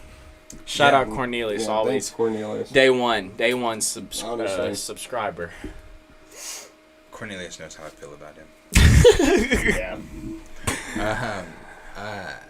Another point to add to that, and this last point I'm adding to it, because like I said, I get to the point where I'm just like, but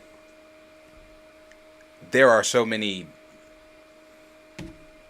black kids that aren't into comics, but a lot of them do watch the MCU and movies and things like that. You are also limiting black actors, or this particular black actor, of being a role model to those black kids that have never even seen you, have never even seen these heroes. I made the point on this channel and on the live with Theo and Chillmonger and everyone. When you have Yahya playing a white character, and you have black kids that are going to see this, and they're going to fall in love with Wonder Man, because let's not kid ourselves. No one knows who the fuck Wonder Man and Simon Williams is. They're going to then say, "Damn, this is such a cool character. I want to go learn more about this character." Well, then they're going to go pick up Wonder Man's comics, being a black kid, looking at you, seeing yourself in Yahya, because you think, that's Wonder Man, and now I really love this hero. I want to go learn more about this hero. You're going to go learn more about this hero, and you're going to pick up issue 1. He's white. Pick up issue 2. Yeah. Still white. And that's why I brought up, it's like and in the 10 years, watch Wonder Man gonna be written as a black dude or something. I'm sure they will. But at the end of the day, again, like right now with Yahya, as I've said before, it is a black man. Like when they look those videos up to who is Wonder Man, it's not gonna be a black dude in those videos that they see. No, I mean, what is Wonder Man origins? You're not gonna get like a black Nick struggling or nothing like that. You're gonna get a white man's story. Yeah. And it's the same thing again, like not being able to see a Damson Idris as T'Challa. Like I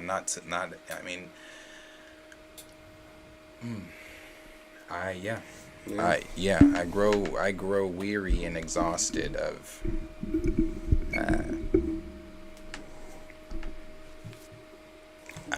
explaining to a company. Not that they're not watching our channel, but trying to explain to a company and to separate your feelings from what is fantasy. But hey, question is always for you guys. Let us know about how you feel about the reviews. What are you thinking about some of the negative ones? What are you thinking about some of the positive ones? And I know, we really didn't read a lot of the positive ones, but let us know. Because I was just reading that when you guys were. When we were all talking, I was sitting there reading them, and it was really all the same. It was everybody just saying the same. That's why I really didn't read any, because it was everybody saying these same things. Like emotionally, you feel it tugs at you. It's the same thing. I'm always gonna take it back to Eric Voss. It's teaching you a new way to mourn. Like, bruh. Yeah. Like, no. Honestly, those are the negative reviews. Yeah. Those aren't positive. Yeah. Anyway, let us know what you think down below in the comments of that, and just everything in general.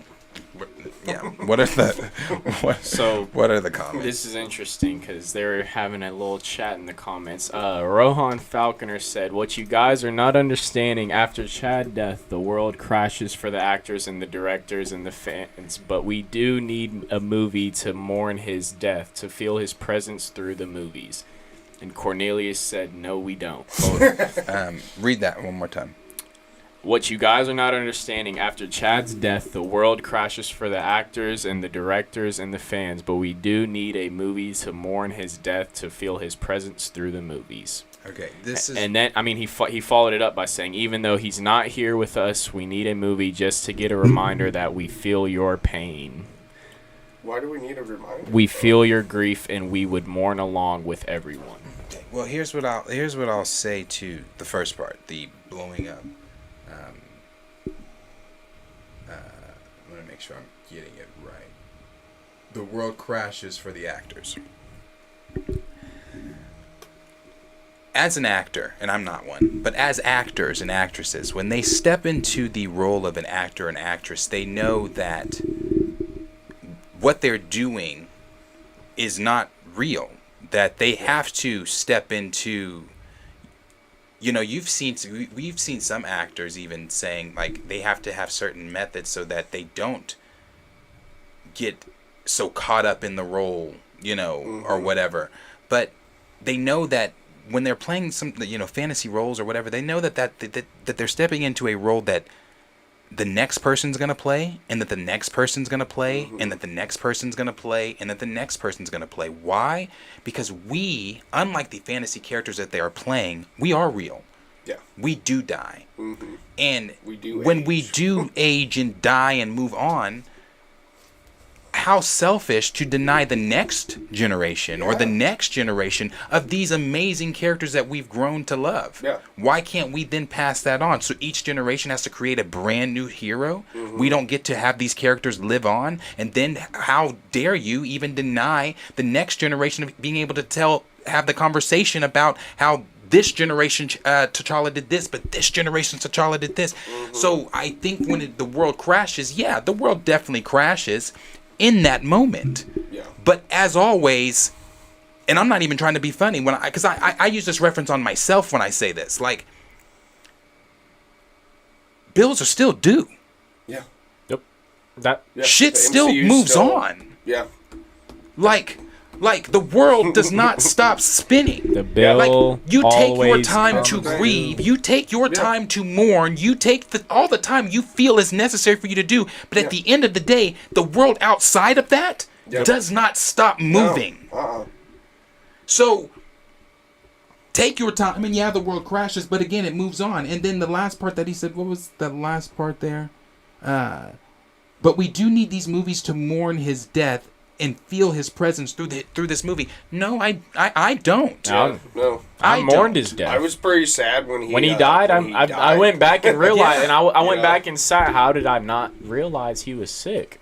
I went there dead ass thinking to myself, how did I not, after all these interviews he did, the 2 movies I just watched him, how did I not know he was sick? Like, I'm sitting there admiring this nigga for doing all this while he's sick. Yeah. I'm sitting there like, this is crazy. Like, so I mourned. That's something I already felt. That's not something I need to go and watch again and have those feelings again. I don't understand the necessity to revisit it. And I was gonna say it's definitely it's again morbid. It's definitely nothing I want to correlate to anything I have going in my real life situations or anything like that. You so know, I just and to throw it back to what Kellen said earlier, you know, he lost his sister. Yep. Didn't know that. You know, I lost one of my players from my first real established AAU team. I lost, you know, we lost him this year. And when I say this year, I'm talking like 4 months ago. Yeah. And I don't want to have to relive thinking about that, you know? Because and I don't even want to really tell all this, but just 3 days prior to the accident, I just talked to him. And And it's like when I got that call. So it's just like I don't want to go through that. Exactly. Yeah. I don't want to go through that. No, it's like I'm really not looking forward to that. The thing is, like, we all of us, like, if we all have so many stories of loss. Like the other day when we were sitting here, I told you, like, the coach from Wolfpack and everything. Like, I guess he just like it's like we all had like the coaches. Players, like it's just that's why parents, it's so arrogant to say that it's they're just going to teach us a new way to mourn. That's that's what I was getting to. It's like we all already have experienced just human loss. Like like we've just dealt with COVID. We've dealt with we're Russia, Ukraine. We're seeing all this stuff going on. It's just so much in America. Like we just got done Trump not liking presidents and stuff. It's just like we've mourned a lot, and it's just like to say that we need to be taught on something fictional, like to correlate something fictional to my real life. Like that's the thing that bugs me. That it's something that's fit. Like if I would understand if they're like, here's a Chadwick Boseman documentary. If you want to go watch this to celebrate his life and maybe maybe go mourn him that way, okay. That's something real, and that's something that you put time in to go see his real family, his real friends, and get all that. Yeah. But you're doing this in something fictional. Yes. Something that has stories, arcs, It's just it correlating real life to fictional stuff. Frankly, something that's weakening a strong character too, because it's like Chadwick was strong, but he's mortal, he's human, because he's not in the MCU where we have the talking trees. But that's not T'Challa's reality. So we're honestly weakening this black figure that he's like what do these black kids when the Migos just died this week, like how many black heroes or even just victims of police brutality, how much are, like, they get to see enough of that. They don't get to have escape, like, cuz I don't have to see Spider-Man die all the time. I don't have to see all these white characters that I can see myself in, relate to, grew up loving. I don't have to see them dying all the time. That's not the reality that I get. And I have so many more of them too, But it's like we have one that's like basically the black Steve Rogers, and it's like he gets one movie, some cameos, in which he dies in those even. And then because the guy dies in real life, who was an important person, I understand that the staff is still feeling his loss. But like you said, it keeps on going on. Things keep on rolling. And they shouldn't destroy the legacy of a character, and also the legacy of where the MCU was going overall, but specifically with that character. And they're just saying to hell with all that because somebody died. And point to an example where they've done that with any other character in any other franchise. That's where it gets quiet. It's just can. It's just the fact that like like you said, like we lose heroes, real life heroes every day. Yeah. And so the fact that we're starting to lose the fiction, like he was really the only fictional one we had. That was the only black prominent hero. But it just sucks that like they're like either way it goes, real life, fictional. It's just like things are being taken away that are meant to represent a community that's not usually represented in all the promising ways. And so that's just one thing that sucks. That's like, imagine like how other countries are viewing this now. Like, they died, like their king died of a what? The signal, like, and now and so when their king dies of sickness, they get raided and go to war too. So it's just like they're weak. They're weak. Yeah. It's just like exactly the image that's being displayed of black people is honestly saddening. Yeah, but it's been that way for 400 plus years. Oh yeah, I mean, been known that. But it's just like the brothers doing it too. The brothers doing it too. Oh, do we consider that? The skin folk doing it too. Yeah. What's next? I'm almost positive a lot of the people in our comments are arguing with Rohan Falconer. But thank you for being here, Rohan Falconer. I do appreciate you. I think he just has a different point of view on that they'll recast him whenever. He said, I watched an interview on YouTube and they asked him if he's going to be in part 2, and he said I can't read. I know Is what it where said. you He's saying that watching the he's interview dead? where he said, "I'm dead. I don't know what they're That's gonna because he do. was I'm flipped dead." away at that point. At the point in time that he did that interview, Oh. he's saying Yeah. because he's not Tom Holland, so he's not giving a spoiler, and he's like, well, what do you mean I'm dead? Because that's the last thing we saw was him dissipate. Yeah, no, on he's screen. literally talking That's what about that his was about. fictional character. Yeah. Like, that they found a way to kill off 3 times now. Yeah. I want to find something that's not an argument. I just want to find a nice comment. I was Peace looking, and love in the scrolling chat. up to the top before. Does anybody have anything they'd like to say? Raymond said, why would I want to revisit Kobe's death, Chadwick's, John Lewis, CT Vivian's, Naya? Why would I want to revisit their deaths, not to mention our icons who died before, like James, MJ, Whitney, etc.? Yeah, like I've said, we've just lost so much already, and it just sucks that it's being fictional too now. Yeah. Trying to get to the top where maybe I would.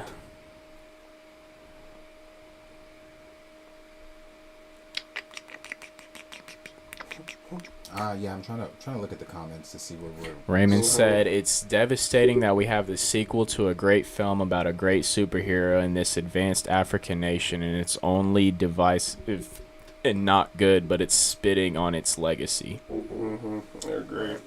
I agree as well. It also just doesn't compute.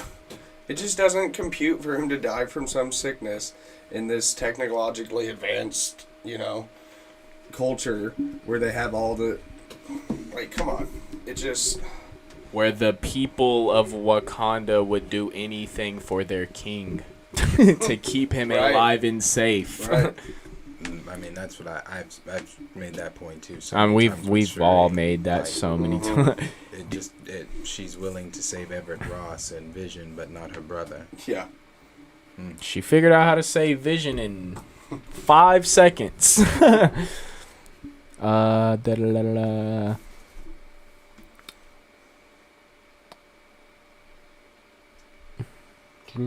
Havoc Unbound said every non-black reviewer is going to be too afraid to say it's bad or even simply criticize it. SMH, I hate it here.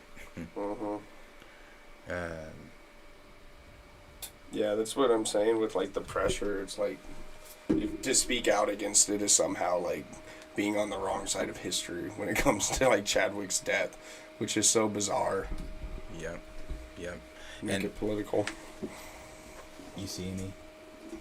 Wakandan Pantera said, have y'all spoken on the MCU being Earth 1999999 or 616? Would it be best if they use Kang and all to start switching into showing 616 afterwards with 616 T'Challa?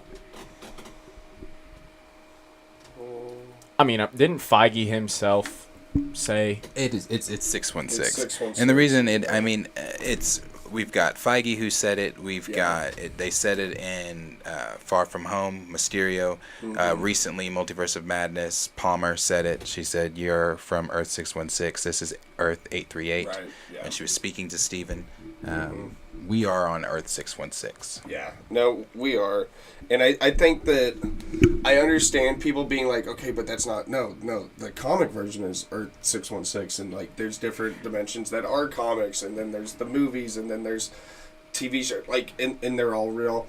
But I think the point is that Kevin Feige, which is why, again, why are you killing T'Challa then? Is that the point is that the 616 are supposed to be, like, the most virtuous, like, the most important, like, the integral ones who ultimately end up doing the right things. Those are the base characters. Everything else is an alternate of the 616. So I think that's basically the point of it being the 616, is he wants to establish that likeness to what 616 represents in the comics. Like, he wants the same thing for the MCU, is basically how I take it. Yeah. yeah, with all the, and plus, like we said, with the examples that they've given in the MCU, Yeah. it's just it is the 616. Which did Mysterio know about the multiverse, or was he bullshitting in that movie? You kind of because he wasn't really from a different dimension. No, he wasn't. But Beck but he is. did know 616 still. He is intelligent though. Yes. Yeah. So it could have been something where he does know. Mm-hmm. Is Mysterio dead? He did. I die. don't think so. He died, but I don't think he I couldn't is. remember if he died. I couldn't remember if he died. But he did. He did die. I don't think. I don't think he actually is dead. You know, Spider-Man I don't killed think me. he was real. No, His name is Peter Parker. Yeah. Spider-Man killed me. Like, No, did he have that as a kill safe, or did he record that after the fact? Because if he recorded after the fact, he didn't die. And he was supposed to be in Multiverse or No Way Home. He was gonna, he was gonna show up. He was in the concept art. Mm. They talked about it a little bit. So many things from those two films. Yeah, honestly. Dorian Clayton said they have killed T'Challa off more than Goku in Dragon Ball Z. How can the most advanced nation in Marvel not figure out how to save their king? It makes no sense. That's very true. That's what I And said. his daddy died. Yeah, and his uncle died. Mm-hmm. And Wakabi's banished. Mm-hmm. And Winston Duke's barely in the film, from what some other And people were saying. Killmonger died. And Killmonger died. Mm-hmm. Anyone else? We missing anybody? Nicholas Probably. Jenkins said this ain't the 616 universe. We in the Ultimates verse. Wakandan Pantera said, I've heard there's a discussion of there being a megaverse that contains multiverses, multiple 616s, comics Earth 616 versus MCU Earth 616. Are we talking that in the MCU? Are we? Because if we're talking with that within the MCU, I don't believe so. And the only reason I don't believe so is because at that point it becomes too complicated for the average viewer. The average viewer, it starts to become one of those things where they're like, okay, what's going on? Because the average viewer doesn't even know what the hell's going on with Batman. No. So it becomes one of those things where they're going to be like, oh no, I'm checked out. Because there are still average viewers that haven't viewed anything past Endgame because they're intimidated by how large the MCU is. They're like, oh well, I'm so confused. Do I have to watch this to understand that, to get that? But then you throw that in there, and the multiple 616 comics Earth 616 versus MCU. They'd be like, wait, what's a 616? Because I'm sure a lot of them were like, wait a minute. Yeah. Hungry Almighty said, E-Man said if everyone wears white, then he's wearing black. I'm wearing black. I'll be in black. Yeah, I'm in black. I'll be in black. My jersey's black. So Official Liam G said, just a theory, but I think Marvel will soft reboot after Secret Wars, and they can easily bring T'Challa back to whichever mashup of a universe they create after Battle World ends. I don't know if the reboot comes after Secret Wars. Definitely. They have got a couple more phases. There are like I said, when Marvel was getting the rights to use Secret Wars Kang Dynasty, they also got the rights for the Eternity Saga, the Timeless Saga. There was one more. I don't think you reboot until after that. Now, I believe Feige's gone before a lot of that, but I don't believe you reboot until after some of those other sagas are told. Then you come back in with a fresh new start, I guess, if superhero films and people still want to see all that. Yeah. Dorian Clayton said there are other black directors out there that can do Black Panther justice and not involve Black Death. They have wasted black characters and want to switch races instead of bringing in roles that those people can really bring to light and make that character popular for regular fans. Yeah. And then he said going to a theater for a funeral and dressing for it is weird. Thank you. Yep. Thank you. It's Super weird. It's weird behavior. And Raymond said he'll be in all black as well. Yeah. Yeah, like I said, to what Dorian said, there are plenty of characters that they can use. Rohan said, love you guys live discussion together and acknowledge in the comments section. Really do appreciate it. Yes, sir. Appreciate you. Thank you. Even Thank if you, what always makes come these in, streams feel fun. free to share whatever Yeah. opinion, even if nobody agrees. Not everyone agree with me all the time. Just the way the world works. Wakandan Pantera said, under the total umbrella of all of Marvel, yeah, it's not for the average viewers, but I think it's either that or this is 1999 and Mysterio and Doctor Strange was wrong and purposefully misled. Maybe, but I don't know. Because then you take it into the real world with Kevin Feige. Right. Where Kevin Feige said on the red carpet. And then you can even take it to conversations that he had with Iman Vennali, where she has said, you know, I don't care what Kevin Feige says about being Earth 616, it's Earth 199. Which made me like her so much. Yeah, so I'm like, yeah, I believe we are in 616. Yeah. All Hungry Almighty said, I'm not going to lie, I know you guys don't wish this movie to fail, but respectfully, I hope it does. I don't really listen, ever... you're, what? Yeah. Yeah. Do whatever you want, bro. Well, what people want, I'm not hurt if you hate that movie. I said it might suck. People to buy my thing is, I'm not gonna hate on it just because I know the time that all of them did put into it with COVID and everything. But I'm gonna share my honest opinion on it. If I think it sucks, I think it sucks. If I think there's a couple good scenes that excite me, there's a couple of scenes that excite me. I mean, if it make my taste buds dance, then it do that. But I mean, like Trey Just said, honest, well, like, being if I'm honest. expecting DoorDash and I get a flaming sack of shit, I'm not happy. I'm gonna be honest about that because like shit. Black Adam, we went in with really low expectations, and we came out, and we didn't feel like because we said that we had to like stick with that opinion. It exceeded our expectations, and we actually thought that there were some things that were good about it, and we were honest about that. So, like, I'm not going in just because I know that I'm going to be disappointed as far as their handling of T'Challa. I already know that, but I don't want to go sit in the theater for damn near 3 hours having a bad time. I want it to be good. I want it to be enjoyable. So, like, we're not going in, guys, like, just being like, oh, we can't wait to shit on this. You know, we probably are going to end up shitting on it, but we're hopeful. We don't pray for I don't even know if I'm hopeful anymore. I'm not hopeful anymore. I'm not hopeful. That's a strong word. I was earlier going in. I was a little hopeful, you know, with the whole blip stuff. But then as it got closer and closer and closer, and Nate Moore's mouth opened, and Coogler's mouth opened, then I was like, oh, so this isn't the S on the chest like Black Adam. Right.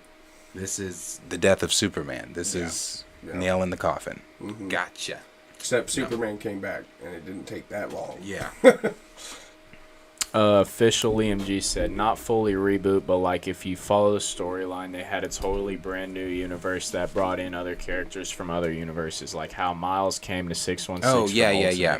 I believe that's going to happen for sure. You know, like I said in my theories from yesterday, it's been my theory since day one about everything that Sony's doing with Spider-Man and everything. I still believe we're gonna have our live-action Miles.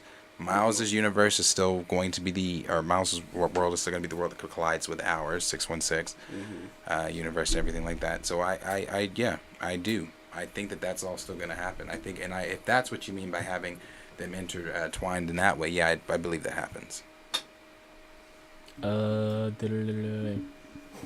Raymond said, in all seriousness, this question hasn't been asked yet. Where's the repast and who's making the potato salad?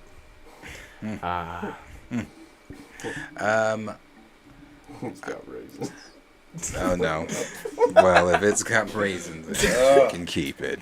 That's what they doing in London, Stan. Y'all doing raisins in the potato salad. That's crazy. Yeah. I'm gonna have to agree with whoever said.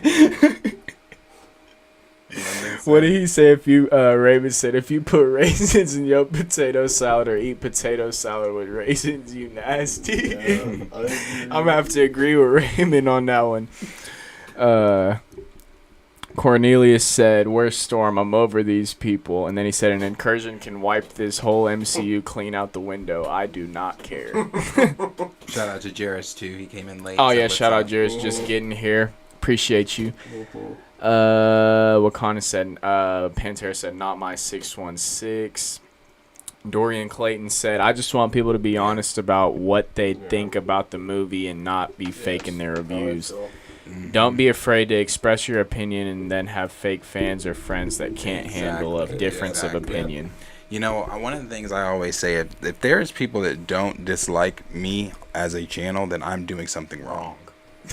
I'm doing something wrong because my opinion is my opinion, and it shouldn't be loved by everyone. No, and it's not going to be loved by everyone. It's boring. Exactly. You're saying the same. You know, if you're not ruffling any feathers, what you're saying, what are you really saying? I always say this to you guys, but I know everybody has their things with John, and trust me, I have my things with John Campea too. But at the end of the day, for me, John, when it comes to a well-ran channel, he is a blueprint.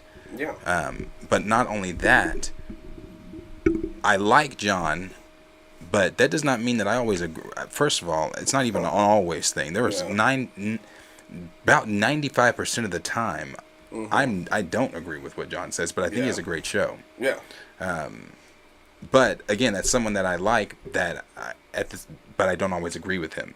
So, like I'm saying, I think everybody, or like he said, I think Dorian said, I think everybody should be completely authentic. We have a duty, I believe, on our platforms, on our channels, to speak authentically about what we feel. That's why everybody comes to see, and hear you talk on your channel, is to hear authentically what you feel. And that's, again, been my stance from the beginning about why I'm going to see Wakanda Forever. Yes, I could wait the 40 days, but again, doing what we do, I don't want to wait that long to put out my review of the film. And I have to authentically see it for myself to come down here and sit and be like, tell you what it's going to be like or what it is.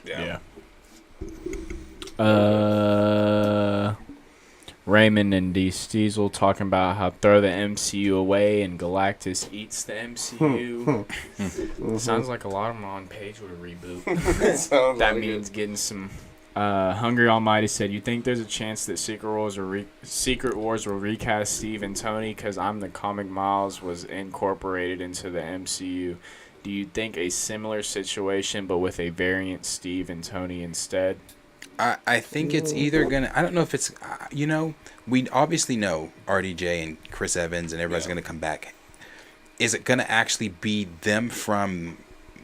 I don't know. I doubt it. I doubt it too. You should if they. But we are also in a time. Let's go back and let's go back before he killed himself to fight Thanos. We need Iron Man. We need to talk to Iron Man to figure this shit out. But then too, then you get into the technical, really kind of sweaty conversations. If you go back and you stop Iron Man's death, what ramifications does that have for? It's not. I don't know if they necessarily stop it. It's just like go back to where he was. Go back to where he was alive and just ask for his advice or some shit, or ask if make him do something back in that time and then bring whatever he builds or some shit back. Well, he definitely has to be in it. Like as far as like a Iron Man has to be a character in Secret Wars. He's got to be fighting, and he's got. I wouldn't be surprised if we have a few Iron Mans. We got RDJ, we got. Tom Cruise, I'm expecting that too. I'm expecting that too. I'm just so wondering if, like I said, what are they going to be? Are they variants? Are they actually are they their versions from 616? It could be either. I'm not sure. It could be either, though. I'm really not sure. I'm more leaning toward its variants than Me too. But the Beyonder could go back just before they died or got older. Hell, do we even think they do the Beyonder?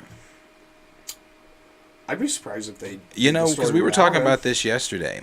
There's a lot of moving pieces you have to add for Secret Wars that we just don't have the time to introduce or the space on the timeline. They haven't got back to the Eternals yet. Yeah, it's like there's a lot of moving pieces. I mean, so could it be honestly, look at Civil War. I always use that one. Like a vastly different of what the vastly different from the comic its counterpart. So they could come in and do a whole we're gonna take little bits of pieces from this, but this is because there's no, the one thing we talked about is the whole Molecule Man thing. There's no Molecule Man in the MCU, and how are they going to introduce Molecule Man before Secret Wars?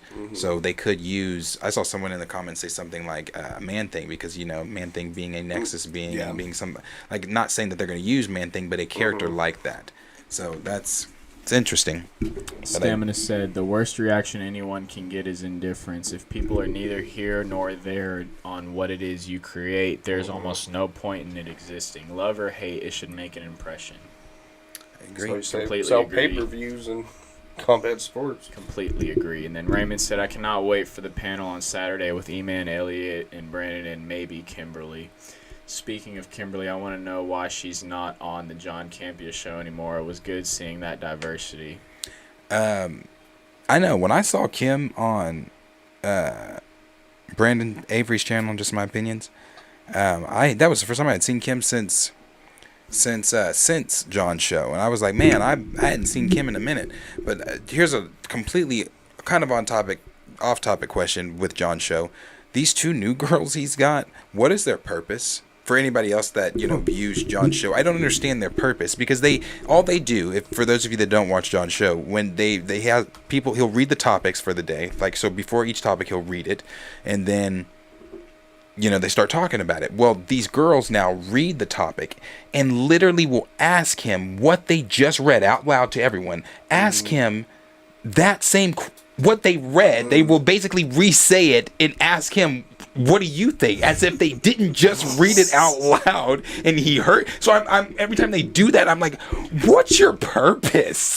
Like, why are you here? But hey, I do miss Kim. Hey, Raymond said there's not enough time to even introduce Dr. Doom. Darius, Right. what you think about that? Not enough time to introduce Dr. Doom. Yeah, what do you think about Raymond saying there's not enough time to even introduce Dr. Doom? I'm not going to say anything, but what do you think? I don't know. Am I missing it? Is it because Raymond's negative? Or what? No, I'm acting. I'm just reading the question out loud, like you said. I see. I'm sorry. I'm also That's funny. Because Havoc said just a pretty face, no substance. That's really. I mean, because they're not ugly. You remember I sent y'all the pictures in the group In the group chat, and I was like, what are these new girls on Where did John find me? Like, where did John find them at? Yeah, I'm like, I was like, I don't know, guys. I'm kind of interested in what she has to say. That is exactly how that conversation went. Raymond said it's only like they're there for show and presentation. And then D. Steedle said not a fan of John's show nowadays. I still like John's show. I liked him more, I feel like, when they were in his garage. But I still like John's show. And then, if there's any of them you want to read anymore, I got through most of the main ones that should be read. Seems like Laughing, ha ha ha. No, I think New Kim's eyes, useless host. Yeah. Dorian said, side question, do you guys know who Gabriel Summers is, and do you think they would introduce him into the MCU? Just seen that. You're going to have to clue me in. Me? I don't know who Gabriel is. No, that's I what don't I'm saying. Dorian's going to have to clue me in. I'm missing on that one. Ant-Man 991 said, even what we got so far for the multiverse saga, they are not really showing much involving the multiverse. That was my entire issue, one of my issues with Multiverse of Madness. We saw the multiverse for a minute and 30 seconds. I think it's honestly, like, let's be precise. I think it's like a minute and 29 seconds. I deadass saw more. I liked more Doctor Strange and fucking What If than I did in Multiverse of Madness. Like, oh, it's Vulcan. Gabriel. Oh, okay. That's right. do. That's right. Only time Rohan said only time I watch John videos when he's talking about the multi. Oh, is that what you just said? No, I didn't read it. Oh no, it's when he's talking about Johnny telling us it was Vulcan. I completely forgot his brother's name. completely forgot Scott's brother's name was Gabe. I hope Doom's not the villain in the Fantastic My Four. laptop's gonna die. Because I feel like Doom, as far as fighting Fantastic Four, is something you build. He's not the villain. Chill, of Fantastic Four. Gray. Yeah, that's what chill. Raymond was saying, that he was Chill hearing that he out. wasn't. And I was like, yeah, I don't want him to be. Because I Bro. feel like that's something you build to. Let's not get on Multiverse of Madness. I don't want to bash Doctor Strange tonight. It wasn't We don't his wanna fault. go till midnight now. It's the writers. Let's not do that. Let's not do that. Stamina said, I don't enjoy a show as much, but still watch. The format works, except for the young shawties and the super chats at the end. I bail as soon as they start. That's one thing I know. As soon as whenever he get in there, I'd always leave. I'm like, no need for this. Yeah, I really when I watch those two, I'm just like, let me get you. D. Steezel said, I thought Strange was good in Infinity War and What If. He's mediocre in his own solo films. Not even, I mean, that like I the can first I can one. get the first one of him being weak and everything, but the second one I understand. But yeah, the Russos wrote almost every character the best they've been written in the Right. MCU. Honestly. So, and yeah, I liked him in What If as well. Mhm. And then Havoc said Raymond for real. LOL, that movie was so much better. Raymond said they don't know what to do with Doctor Strange, and that's one thing that kind of pisses me off. I feel like ever since they took the Time Stone away from Doctor Strange, they don't know what to do with him. Like, right, yeah. they really don't, because it's not like they've showed too much of him learning magic or sorcery. Like, they kind of just pretty much, anytime the issue's too big, go touch the Book of Ashanti or the Darkhold. Right. Or it's just Well, that. and then now we don't know where. I mean, he's in the dark dimension, He's bulling. got that really great looking third eye, though. So that's important. Johnny Stevens said, can't wait to see the Starjammers in the MCU.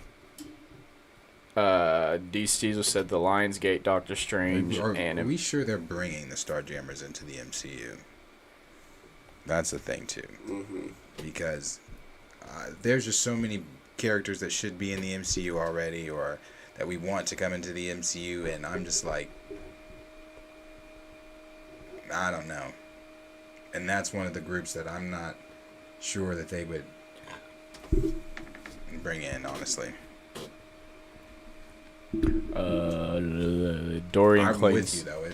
But I just don't see it. Dorian Clayton said the Emperor and basically commanding the war between the Shire and the Kree that are led by Black Bolt and the Inhumans. So it makes sense. Tired of. And Rohan said, for me, I'm only excited to see Wanda, the Scarlet Witch, throughout Phase 5 and 6, the multiverse. Wanda is one of my favorites. I love Wanda. Ant-Man said they only nerfed Doctor Strange so he couldn't overpower Wanda and give her the spotlight, which doesn't make sense considering Multiverse of Madness was supposed to be his Supposed to film. be. Thank you. Not even think, but yeah, I just don't. They could have gave him at least, like, they should have let the audience know, like, Doctor Strange isn't getting bitched by Wanda. Like, we understand what this woman is doing, but... Yeah, it should have.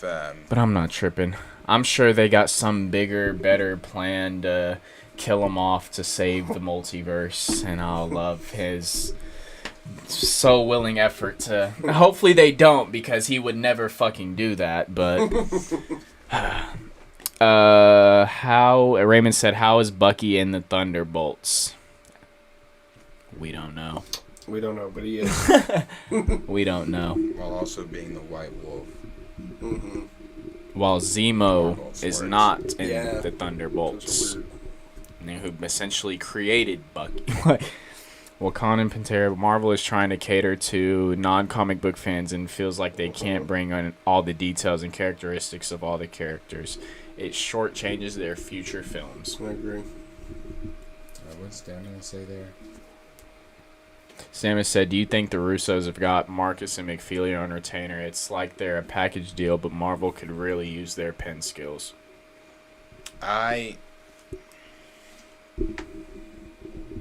We've not heard anything from Marcus and McFeely since Endgame, Infinity War. Mm-hmm. I wouldn't put it past Kevin Feige, honestly.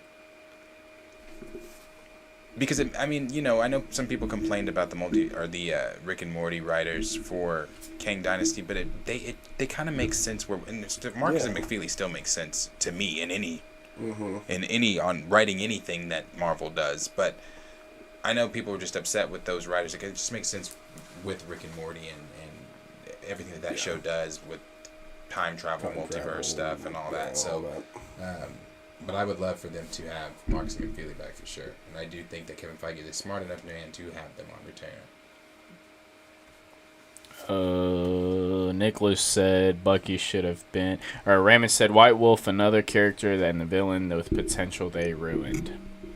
Nicholas Jenkins said Bucky should have been the new Captain America. And Stamina said Bucky has too much baggage / blood on his hands to be Cap. That is true too. I think that the whole White Wolf thing, that's another that's gone. Like, that's another thing that you did that it's plot holes. Yeah. You created plot holes. So, Rohan said, for me, I believe that Strange didn't want to fight Wanda because he knew he never was going to win, but he tried. Possibly so. I think Steven would put that out. I think Steven would put that out. And then Havoc said, I wonder what the MCU would be like if it was made by fans for fans. You know, that has been a very real conversation surrounding the web about fans doing more fan-related content for the fans. Like, if you watch Star Wars Theory and what he's doing with his Vader film, like the first installment to it was good. It's short, but it cost a shit ton just from what he says. How much it cost for him to do, like. He's in the millions on what he's spending on this film, and you know, making sure that Vader's just right and the voice is just right and this and this and that, like it. So, you know, he's doing that for Star Wars fans, and I like the first one. I can't wait to see this next one that he's doing. So it's like that is a very real conversation, that fans doing content for fans because we know what we want. Right.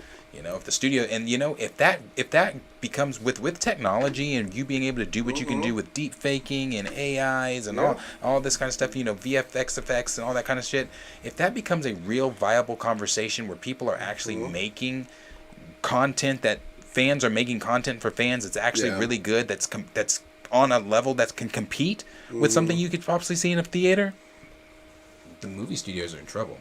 Right. Because that changes the ball game completely. Nicholas Jenkins said it's better than him being. What are they talking about, Paul?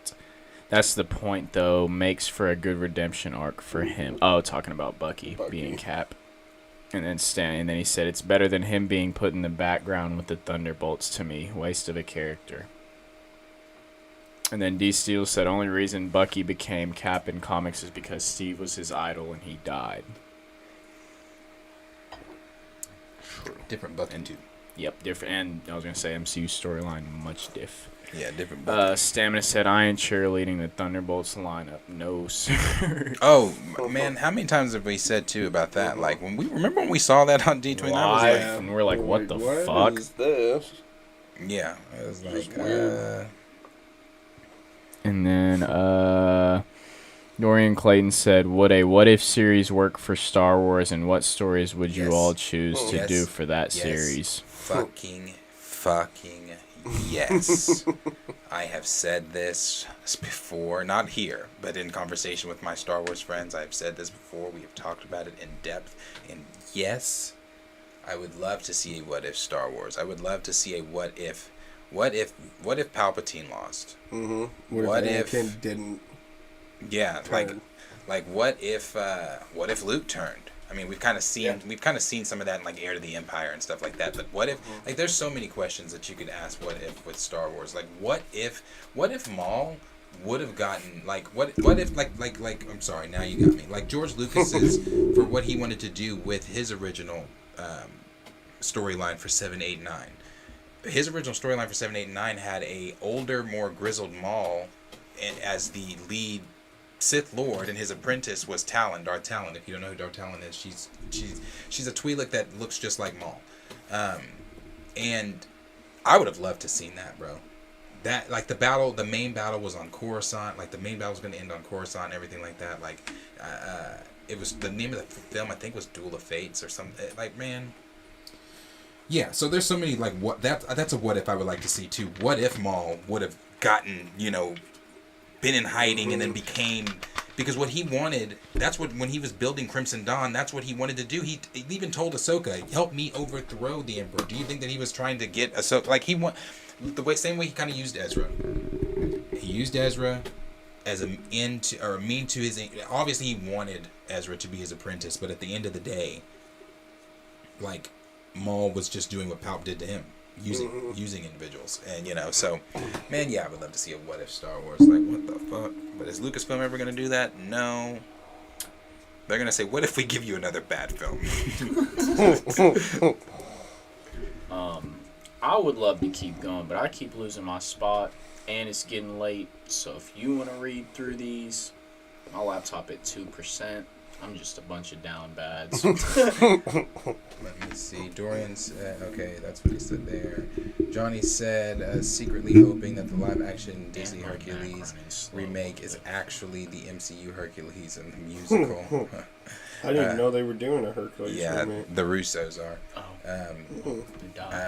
Ant-Man 1991 said, if we didn't have the Spider-Verse, I'll read these ones. If we didn't have the Spider-Verse, I've always wondered what if Marvel used Miles Morales to use instead of Peter Parker. I would love that, but now, brother, that shit ain't happening. Yeah, that would get a much bigger response than not recasting T'Challa. Yeah. Oh man. Could you imagine? Then, like I said, when the shoe's on the other foot. Yep. Cornelia said, I'm jumping to DC. Red Lion Gang. Rohan said COVID really destroyed WandaVision because we could have got a lot better within the series, but they just crossed it over for the Doctor Strange movie. Yeah, COVID fucked up a lot of their plans for Phase 4. Cornelia said, need Old Republic and Darth Plagueis series. Yes, love to see that. Love to see that, man. Plagueis. I would love to see that shit. Johnny said, my what if for Star Wars is what if Finn was treated with some damn respect by Disney. Say it. That shit's That's funny. Hungry Almighty said Tom Holland and Chad both debuted in Civil War, then both got a solo movie, then appeared as supporting roles in Infinity War and Endgame. Now imagine after Endgame, Tom passed away instead of Chad. Yeah, we said that too. The only difference is Tom got 3 good films. Yeah, and cameos. Yeah, and cameos. So. And one of his films was like the catalyst to a saga. Yeah. Yep. Yeah. Rohan said, OMG, Hungry Almighty, they would have recast. Yeah, they would have recast Peter Parker instantly. Like, no way. They would have recast. Yeah, it would have been as quick of a conversation. Any white character would have been recast, like they showed with Red Hulk. Yeah, he would have been recast. Dorian said, what if Ahsoka joined Anakin? Ooh. What if Mace Windu fell to the dark side? What if Anakin beat Obi-Wan? Anakin beat Obi-Wan. I didn't even think of that. What if Anakin had the high ground, bitch? Nicholas Jenkins said, gotta get ready for work. I'll chop it up with y'all later. Play the next great stream. Brother, I'm right behind you. Feel that. Appreciate you being here. Raymond 2000 said, imagine if the actor from Shang-Chi passed. You think they'd not recast him? How about Batman if something happened to Robert Pattinson? Yep. Hell, they would need to recast Robert Pattinson. Yes, these are all examples. They'd recast. Yeah, bro. They would. I think the biggest example for me is that after the Joker made $1 billion, if Joaquin Phoenix would have passed, they would have recasted him. And that's just a close compare because they're both $1 billion movies. They wouldn't have been like, no, there's not a Joker again. Like just because they know he's such a prominent character. Yeah. Right. So. Yeah, and then Grace said, what if Luke and Leia were Obi-Wans? with Padme. Or just his Right. with someone else. I don't know. I don't know. Yeah, like I said, I would love to see a lot of stuff with What Ifs for Star Wars, but like I said, we appreciate you guys being here. We are going Always. to Follow suit with Nicholas. That is a very true statement. but as like I said, as always, with Padme. I mean, it's not like they're not. She wasn't too much younger than Obi-Wan. She wasn't Right, 'cause she younger was than older than Obi-Wan and Luke. Phantom I Menace. mean, older than Anakin. Oh yeah, she was 10 years older than Yeah. him. She had to have been around the same age as Obi-Wan in Phantom Menace. He was a Padawan. She was a handmaiden, so secretly the queen. Yeah, could work. Yeah. Could work. Maybe in Obi-Wan's younger days, in his younger days, before he was Obi-Wan, He had that whole thing with the Duchess. Oh yeah, you haven't seen that. We'll get to that. Duchess. But yeah, like I said, we appreciate you guys being here. Love hanging out with you guys. Having these conversations, like I said, it's always a good time. We are back tomorrow. And live with you guys then. Again, we are not live Thursday. Thursday we will be seeing the film, and then we will be live with you guys Friday. All right. So be ready for all that. Yep. Appreciate you guys being here. Thank you so much to Paul. I think Paul bounced by now, but thank you so much to Paul for the super chats. We really appreciate that. And Thank you. Cornelius. Yes, and Cornelius for the super chat. Thank you. Like I said, you guys know how we feel about all of you. We love each and every one of you, and just thank you. I won't see y'all till Friday. I'm gonna be at a Thunder game. Yeah, he'll be gone tomorrow. So I got Thunder game I tomorrow, will be Black here. Panther Thursday, back here Friday. Who are the Thunder playing? The Bucks. Finna go watch Bobby Portis. Yeah, I was and gonna say buckets. there has to be a reason they have to be playing someone you want to see. Yeah, I wanna go watch. I wanna go watch. Yeah, You're not going I for wanna go that. watch Bobby. I dead ass. I'm going to watch Bobby Portis. Yeah, like when I'm driving down 35 and I look at the billboards, all they advertise is fucking rookies. And I'm like, that's all they can advertise is rookies. And I'm like, damn. What might Now be? they better start doing some shit with it soon before they waste all these damn prospects. Yeah, but like, man. Anyway, like I said, appreciate you guys being here. We'll see you guys tomorrow. Me and Kellen will see you guys tomorrow. He will see you guys on Friday, and then we will talk to you guys. Then also, as I always say, hope you guys like, subscribe, Share with your friends. and we'll see you guys in the next video. Fuck off, bro. I put it right there, and it's still not going. What the fuck? Is the picture gone? Okay. What the? Every time I'm like, is this the day? It's never gonna be It's the never day. gonna be the fucking day. He's fucking